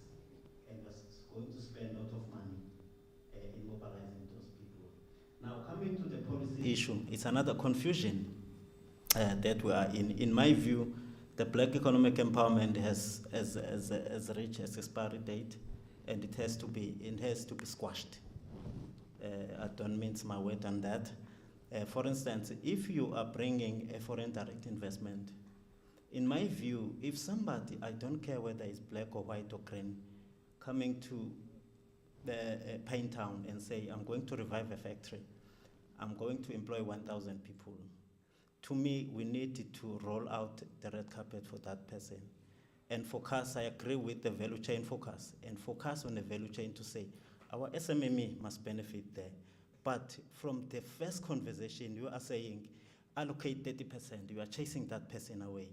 So BEE, not even reconfigure that thing, scrap it, doesn't work. Secondly, you have instruments like SEZ, which are good enough by telling us about the pipeline. The pipeline that was amazing 10 years ago, today is still amazing. You go to the ground, nothing. Why we discontinued the old industrial parks? Today, industrialization, with desindustrializing, you go to Sentin, it looks like a banking and finance city, because that sector is the biggest and they're contributing more on the GDP than manufacturing. Goes to Israel, Egorulen, it's like a ghost town that was ravaged by wars. All factories closed. And we are saying we are serious about industrialization. No, we are not. And you ask yourself, why these banking and insurance companies, what they are funding if industrialization is going down? And then the government willy-nilly hosts people, pledge all investment, and after the pledges, nothing happens. It's a confusion. I can go on and go on, and colleagues, let me stop here, but we are in a deep state of confusion, and we don't see the crisis, but we pretend as if, no, all is well. It's a crisis. Today, not all of us here can claim is safe when we walk around here, because people on robots are there, are scary. We left our homes now. Because of unemployment, we don't know, perhaps we go there, there's a house burglary. It's a mess. Thank you.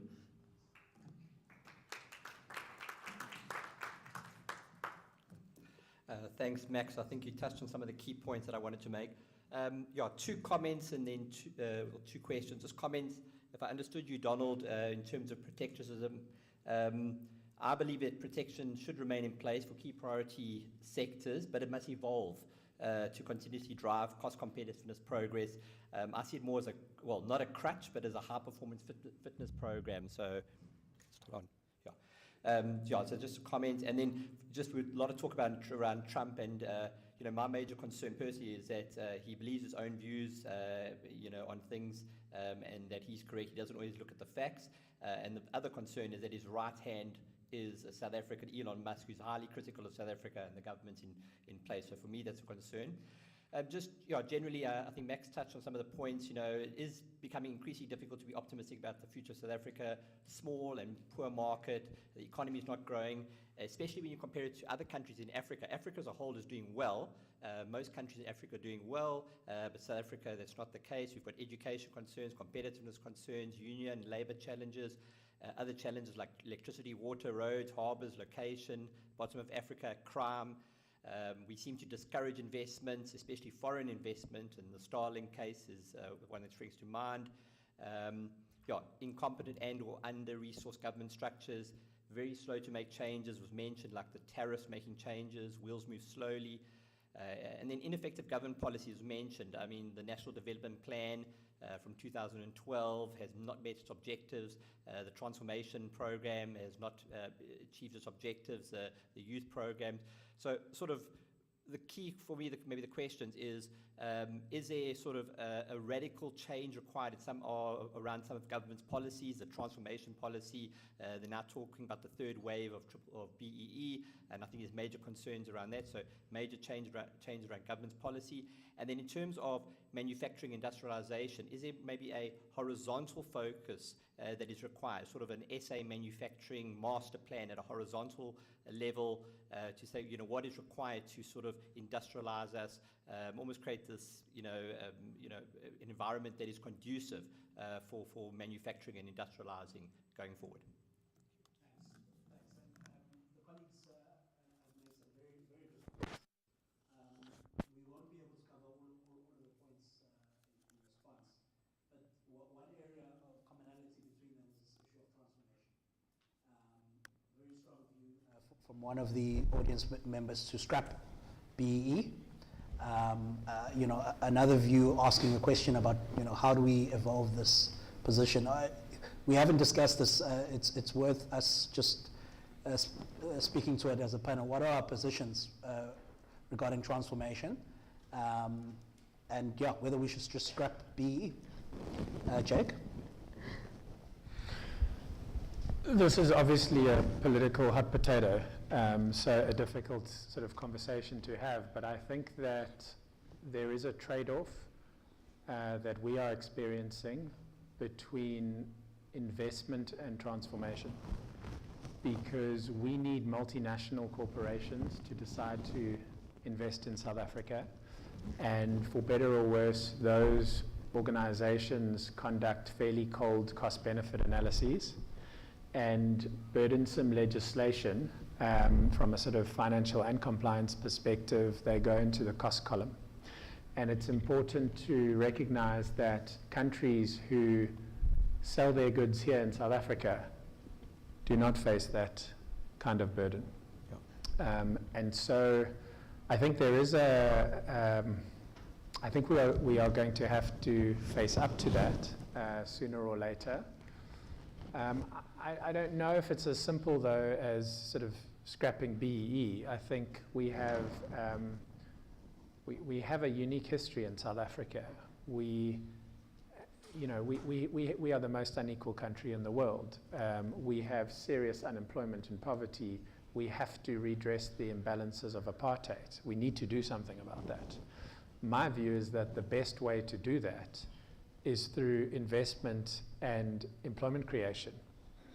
And so I don't actually think that there needs to be a trade-off between investment and transformation, but I think that the current legislation creates a degree of trade-off. And I think there's some elements which can perhaps be preserved and others which are problematic. And asking a multinational company which has the option to invest almost anywhere in the world to give away 30% of its equity is not going to make it easy to land that investment here. Neva? Yeah, well, I mean, I just think, so two things. One is, the reason we have BE is because there's a very strong lobby for it. And to simply say we don't like it doesn't really help much at that point. We need to say, how do you manage to build a coalition that will actually see there are better ways of achieving improvements for the majority than BEE in the sense of ownership of existing companies. And by the way, foreign companies do not have to give away 30%. They need to do they can do an equity equivalent. And I think that's an important thing. So I mean, Musk is making a fuss about it because he hates it. There are lots of problems with BEE, but I don't think the issue is that we're forcing foreign investors to give away 30% of their capital, because in fact that's not the way it works. Okay. Having said all, I mean, the whole point is you can do all these different trade-offs to get there, you know, and particularly foreign investors, there's a different dispensation. However, having said all of that, I do think that, you know, the lobby is there, and the lobby is strengthened by the fact that most people don't see changes in any other area. And nobody, I think, most voters do not believe that if you support established business and you get foreign investors, it will lead to growth on a scale that will deal with the employment problem, and that's because it hasn't in the past. And people know that. When we did manage to have improvements in employment was during the commodity boom. So trickle-down could work to some extent, but of course it goes away when the prices fall again. And I think as long as we don't have a vision that says, how do we build a coalition that can both support established business and do that by giving trade-offs to the majority of voters, what would those trade-offs look like in terms of their economic prospects? That it doesn't make any sense to say just get rid of it, because no politician can. I mean, even the opposition let me challenge you on really that. try and do that. Is this lobby a legitimate lobby and one which we should be taking seriously? No, but they've been a lot better than we are at building support by saying to people, there is nothing else for us. So the black industrialist thing was an effort to get away from BEE in the narrow sense. And like, I know for a fact that whenever this stuff goes to cabinet says we don't like the entrepreneurs, we don't like the people who are just trying to take over existing companies instead of building their own. There is an awareness of that. But as long as we don't have something else for people to mobilize that's transformative, you're going to come back to sort of populist things like support black business and, to be honest, land reform in a very unreflective way, and nationalization. And as long as we are not able to give people a vision of how can we use industrial policy in a way that doesn't just say, oh, we will grow and that will trickle down, but rather says these are the things we can do to ensure that you also get benefits from it, then I don't think there's any prospect of getting rid of that kind of BEE, because we haven't offered an alternative that is convincing to people. Donald? And don't get me started on the funds. Well, you know, I think without dealing with BEE directly, we're an unproductive country, just factually. We're not competitive at most things. We're pretty good at digging rocks out of the ground, but not good at doing much with them. And that really is our story. The sectors that thrive are typically subsidized in some way. So fundamentally, you can't grow an economy by just endlessly putting money into the pockets of a small number of people. I would argue every policy we have needs to be measured against the question of what does this do to our long-term productivity or competitiveness? Does it raise it or drop it? Every time a child doesn't finish high school, that is marking down our productivity. Half of them don't, I'm told. So I think the question for me is, there isn't any space left to look after small numbers of special interests. I think the question for me is, how does BEE contribute to our productivity or not? Does it make us more or less competitive? I'm not for a moment suggesting there are not social issues, but it's very obvious to me that BEE has not improved the life of the average black South African after 30 years. So irrespective of whatever the intentions might be, the outcome has not been that we have a thriving economy with lots of middle-class people living a great life. You know, if it detracts from our productivity, and you know, I don't know the facts on the 30%, I'm just going to accept between the two of you, but if it detracts from our productivity, then no matter how many individuals win out of the process, the economy is always going to be worse off. But I guess the politics of it, you know, this is hard. I mean, you can't have a situation, how do you tell the story that I'm President Ramaphosa, I was a winner of BEE, you can't be. Now I'm kicking away the ladder. Yeah, so you can't kind of, I have no idea politically how to deal with that, but it's not obvious to me that economically it's achieving the objectives that we want it to achieve. Thank you. Another round of questions and comments. I'll go to this side, Priya. And then just, Luke and Megan. Good morning. My name is Priya. I work for Combined Motor Holdings. It's actually a motor retail group.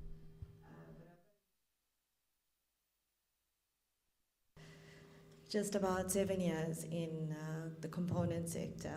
So when you talk about value chains, I think I've seen quite a bit of the automotive value chain from different points of view. I think prior to entering motor retail, I had a very narrow view, which was we need industrialization to progress as a society, and that would have the overflow impact into the rest of society. But looking at it from a consumer perspective, I've become very conflicted about my own views around industrialization as the driver of growth for society. So my question to the panel is, should industrial policy that is mature, like your automotive sector, play a greater role in formulating policy? Sorry, I don't know why I'm nervous. But should those more mature sectors that have the ear of government play a greater role in policy formulation around social issues, which then get bedded down in master plans, beyond infrastructure, areas that actually touch humans, like education, demand side, greater demand side measures, for example, that can have a ripple effect because they've got the voice in the room. Thank you.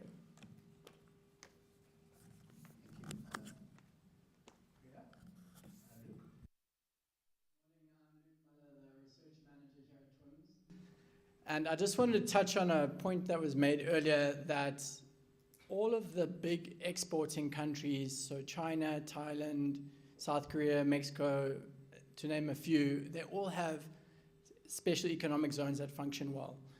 And South Africa does have some special economic zones, but a lot of these you still have to engage in secret negotiations that you were talking about. The benefits aren't clear and transparent. And those special economic zones that work well in other countries, they provide the basics: electricity, water, reliability, safety, and most importantly, low or zero tax rates. So I know a lot of small factories that I've worked with would jump at the opportunity just to get those benefits, because they cannot negotiate in these secret negotiations and jump the bureaucratic hurdles to get the benefits that exist in South Africa. So that's just the point I wanted to add to what he said earlier.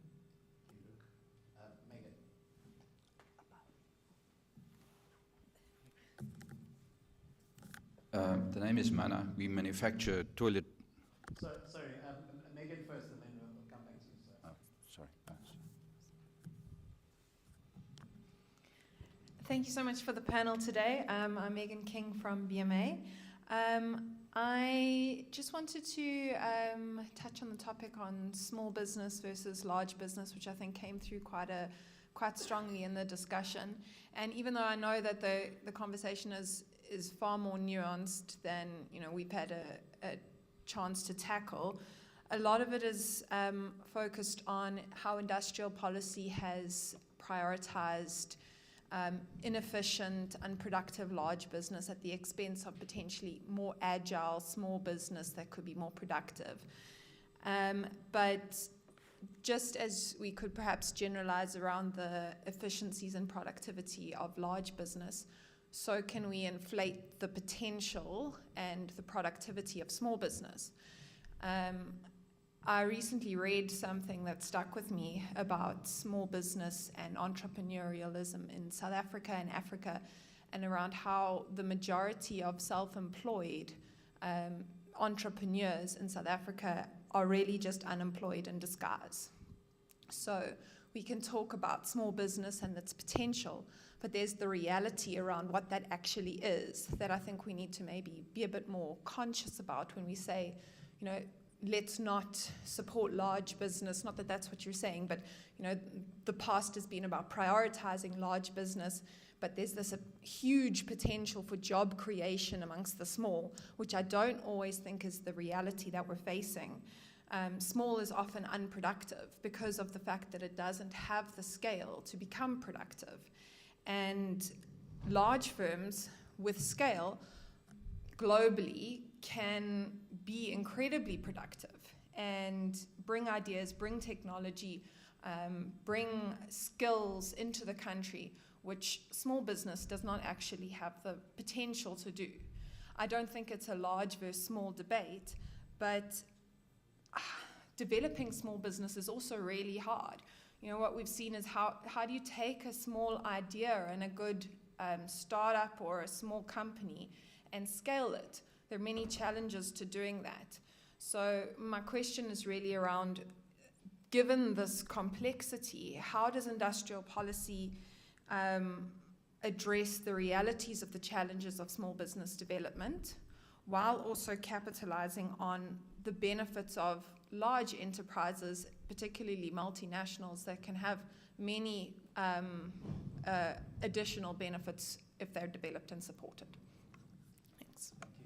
Three very interesting comments, and I'll leave it up to the colleagues to see which comments they want to pick up on. But the issue Priya raised about the role of established business in actually dealing with societal problems and not just economic problems, and how do we ensure that we capitalize on the strengths of things like the master plan, where we've had these very good consultative processes. How do we address the social issues using that? The role of SEZs, which has come up earlier with Max's comment, but should we be basically expanding the SEZ program? The debate between established industrial parks, which are now being neglected, in favor of these new shiny SEZs that was raised. And then the point about Megan, which is, aren't we inflating this idea or romanticizing this idea of small businesses? And, these unicorn small businesses like Facebook and Google and all these others are actually an anomaly. And the reality is most of our small businesses are survivalist enterprise. And, how much effort should we be putting in that versus a large enterprise which has the R&D, can capture technology transfer. So I'll leave it up to you on which of these issues you want to pick up, but I'll start with you, Donald. Yeah, so let me maybe start with the SEZ issue. So I think, I do a lot of work around that space, and my conclusion on SEZs are that, firstly, we don't really know what we want from them. So we have something like the apartheid government's approach to where they would put Botswana homeland, which was where the Sol Kerzner wanted his casino. And we have some element of that with our SEZs. Like our SEZs have no strategy behind them. We don't want them to be too special, so we want to keep the rules in the SEZ as closely aligned to what is outside, because that's politically the easiest. But if you go back into when SEZs kind of start, if you go back to China in the early 80s and so on, the idea for an SEZ was kind of a laboratory, if you like. You could test things out. It didn't flow automatically into the rest of the economy. If it worked, you could take this new thing that you had tested out, and you could do it at greater scale. We have SEZs, for example, which have substantial businesses in them that don't trade internationally. Why are they there? Because they get double the amount of the income tax incentive under Section 12I if you're in an SEZ. So what's happening is that's problematic, because now you have a business in an SEZ which gets some benefits. If you're on the other side of the wall, you don't get it. It's not obvious to me why you should benefit. Maybe the SEZ wasn't there when the first business set up. So I think we're all over the place with our SEZ strategy. I don't think we have one, but I think SEZs certainly have the potential to make a difference. particularly when you take an export focus. But they don't work if they're not very special. The specials look quite important. If they just what you have here with some minor changes, then I don't think they're going to ever be effective. On the question of scale, I mean, if you look at companies that export, barring people who are exporting trinkets, you know, off their website, you need to have scale to export. I'm not for a moment proposing that we ignore big businesses. What I am saying is we must be very careful that we don't create structures which make it very hard for smaller businesses to survive. We're never going to have a Facebook or a Google in a country where most kids don't finish school. This is not my issue. The problem is just you can't be in a position where you can't get a business to work because it's fundamental that you have electricity, for example, at an affordable price. If you don't, it's not only big companies that struggle, everyone struggles. So if you have a crime problem, you know, if people keep stealing the copper cable in the area, then the small guy is going to take far more pain than the big company who can afford to put up a solar farm or, you know, whatever else it might be. So I guess it really comes back to the earlier point I had made. The penalties paid by the whole country when those supply side measures don't work. But bigger companies have a much greater ability to ride that out because you have a balance sheet and you can just afford to lose money for longer before you go under. Whereas small businesses are so much more sensitive to a functional business environment. That's kind of my comment. Thanks. Neva? Yeah, I mean, I agree with you. The thing about SEZs is they've been, where they have worked, there's been a huge difference. They've been able to set up an enclave that addresses whatever the problems are in the rest of the economy. And part of our problem is, you know, we complain about our infrastructure, but compared to, say, Vietnam, we're fabulous. You know, I remember going to an SEZ in Vietnam, and their big selling point was they had decent housing for managers and the golf course. You know, and here where the infrastructure is spread out around, and you know, and in China, they were getting rid of a state socialist economy. So they could make very, very big differences in the regulatory framework. And so the question for me is, do we want to set up those enclaves? Now with the electricity story and so on, it might make sense. Yeah. But we're not really in that position where there's an obvious thing you can say, we can set up an enclave that will be better run than the rest of the country in some very obvious way. Now, and the problem with just putting in incentives is you do get this thing, we're getting it already, where people move there and you're just depriving other parts of the country. You're not developing new industries because they want the subsidy. So a tax subsidy or other subsidy is a problem in itself. Look, the thing about small business to me goes like this. Like I said, the big drop in employment here compared to other countries. Like I said, we have 40% of the working age population in South Africa is employed compared to 60% in almost every other country. No? But they're employed largely in low-level, self-employed survivalist activities in many of those countries. You know, when you see peasant agriculture, even in a place like China or Vietnam, it's not something you or I really wants to do. If we're serious about job creation, I think we need to say, how do we grow those opportunities that at least give people some kind of earned income that they control and some opportunity that they can build up? That's not going to be the core of the formal economy. I also think there's a huge difference then in the role of small business in the formal economy is a different story. Because, you know, there it's often about what is technologically viable in that part of the economy. But what is very clear, and we can see it now in steel, is that where you have very large established formal companies, particularly upstream in the mining value chain, they can lobby for their interests at the cost of downstream, smaller, more labor-intensive companies, even in the formal sector. And that's a problem. So that's where we are talking about what we would think of as small business in the American or European sense, where they employ a few people, they have modern technology, and they operate like that.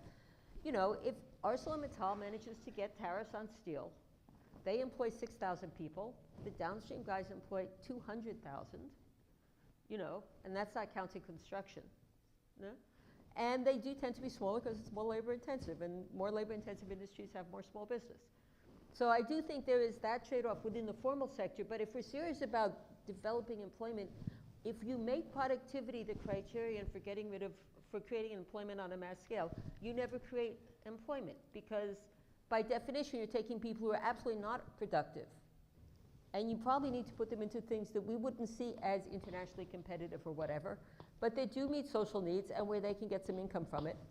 And that's how you create employment. And that's a very different approach to industrial policy than what we normally do, but we are in a very different situation from where industrial policy actually arose. Jake? I think I'll just comment on the small versus large debate. I agree with the point made that in order to be globally competitive, firms have to have economies of scale.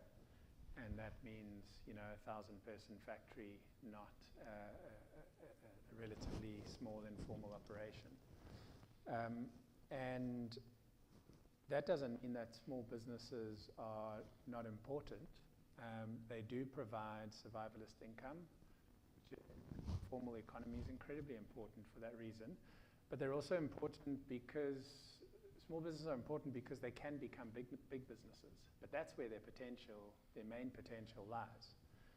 And those small businesses feed off big businesses. And so my view is that trade and industrial policy should actually focus disproportionately on attracting multinational corporations to South Africa. Because if we do that, then we get the technology transfer, we get the international standards which need to be met to be globally competitive, we get the opportunity to build local value chains, tier 1, tier 2, tier 3 suppliers, etc. And that is a really advantageous ecosystem for small business to operate in. So my view is that the small business argument is often somewhat vague and overly romanticized. I don't think that that's going to lead South Africa to growth. I think it has an important role to play, but we should be focusing on actually attracting investment from large established companies. Thank you very much. We are looking now to wrap up our session. And the way in which I would ask each of my panelists to give some very brief closing remarks is to comment on one issue that's come up from this debate or discussion that has potentially either given you pause or perhaps convinced you of a position that you didn't hold before coming to this discussion. Should I give you a second to think about it, or are you ready to jump in? Neva, do you want to start? I was about to say, as long as somebody else starts, I'm fine. Okay, Donald? Well, I think the area of mutual agreement might be a good starting point, which is we're going to struggle, no matter what our policy is, if we don't address the big supply side failings in the economy. And I think, I don't think these are unfixable, but the problem is they're not easy to fix quickly, which is the bigger issue. And so politically that's difficult because political cycles are short. Many of these infrastructural problems, for example, are very long, or education. I guess I thought we'd all be further apart at the start of the session than where we ended. So perhaps my comment is, I don't think the three of us are really that far separated as I'd anticipated. Neva, are you ready? Yeah. No, I respond.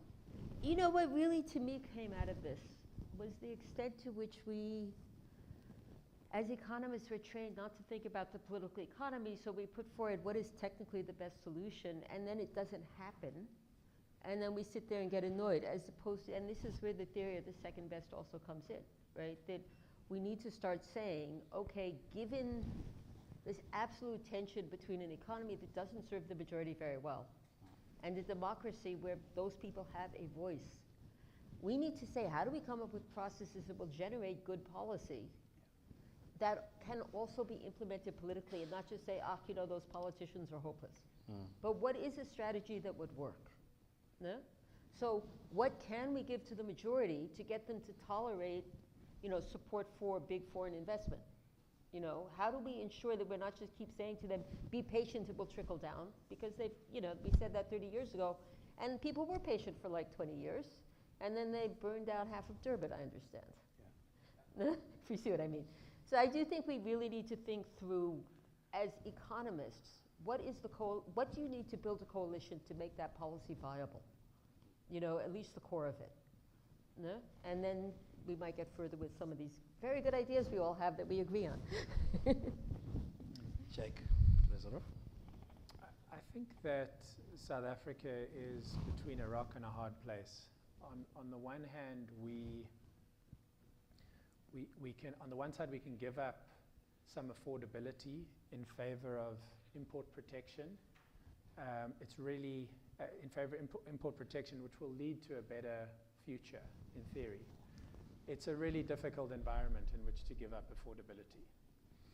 But on the other hand, we have the choice to give up industrialization and a prosperous future in exchange for affordability today. If you travel around Africa to many countries which have gone for affordability today through, we can import second-hand cars, etc. We have no duties. It's not a good place to be. And I think we've focused a lot on, as is natural, because hindsight is a wonderful thing, we focused a lot on poking holes in the current policy and regulatory regime. The problem is that pointing out a rock on your left doesn't remove the hard place on your right. And I think our work is to understand what is the alternative. I mean, Neva's sort of started to head us in that direction. I think that the conversation amongst us and amongst everyone becomes a lot less clear when we start talking about the alternative. We start talking about vaguer concepts. The opportunity cost, the second best, or? Yeah, but I don't think we're even that clear on, the steps that need to, the specific steps that need to take place. And so I think that we have actually probably converged on many of the warts that our current system has. I think the big question that we should be taking away from this conversation, and hopefully everyone else, is what is the alternative? Because I don't think that that is as clear as it should be right now. Thanks, Jake. And I think this is an excellent point to segue into what I wanted to say, which is there is a further opportunity in the African Trade and Industrialization Executive Short Course that's being offered by TWIMS later this year to further refine and define some of these discussions, because these are the engagements that I facilitate, that particular executive short course, issues around trade policy, issues around industrial policy, but also what I challenge, which is I'm hoping that you will think about, is the role of Africa. I think Donald started to speak about it, or the rest of Africa, in this discussion. And how can we use that as a means of diversification, as a means of resilience against these global headwinds that we're facing. So suffice it to say, if you want to continue the discussion, please look on the website and apply for the executive short course. But other than that, thank you very much to our three panelists. Excellent insights, and I wouldn't do justice to try and summarize it all in one sentence, but I think some of your positions are very clear, and you've given us some clear direction in where we need to head in terms of addressing these issues. As a last punt for TWIMS is to thank all of you, the audience, for coming to this discussion, and to talk about the fact that we do have an upcoming breakfast seminar on the 5th of March 2025 from 8 o'clock until 10 o'clock, and it's going to expand further on one of the closing discussions we've had around small businesses, because we are launching a book by Dr. Stephen Zwane and Yamkela Khoza, who have focused on the rise of township businesses in South Africa. And so it's an opportunity for us to delve deeper into the challenges and opportunities for small businesses, but particularly small businesses in the townships. So please join us on that breakfast seminar as well. Other than that, thank you very much. I'm sure there will still be some refreshments for us in the foyer for us to enjoy, and an opportunity for you to engage with the speakers.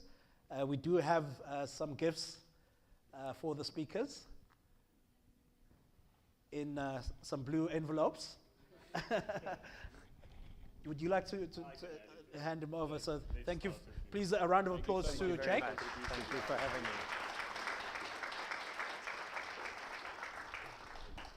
Dr. Niva Makhetla.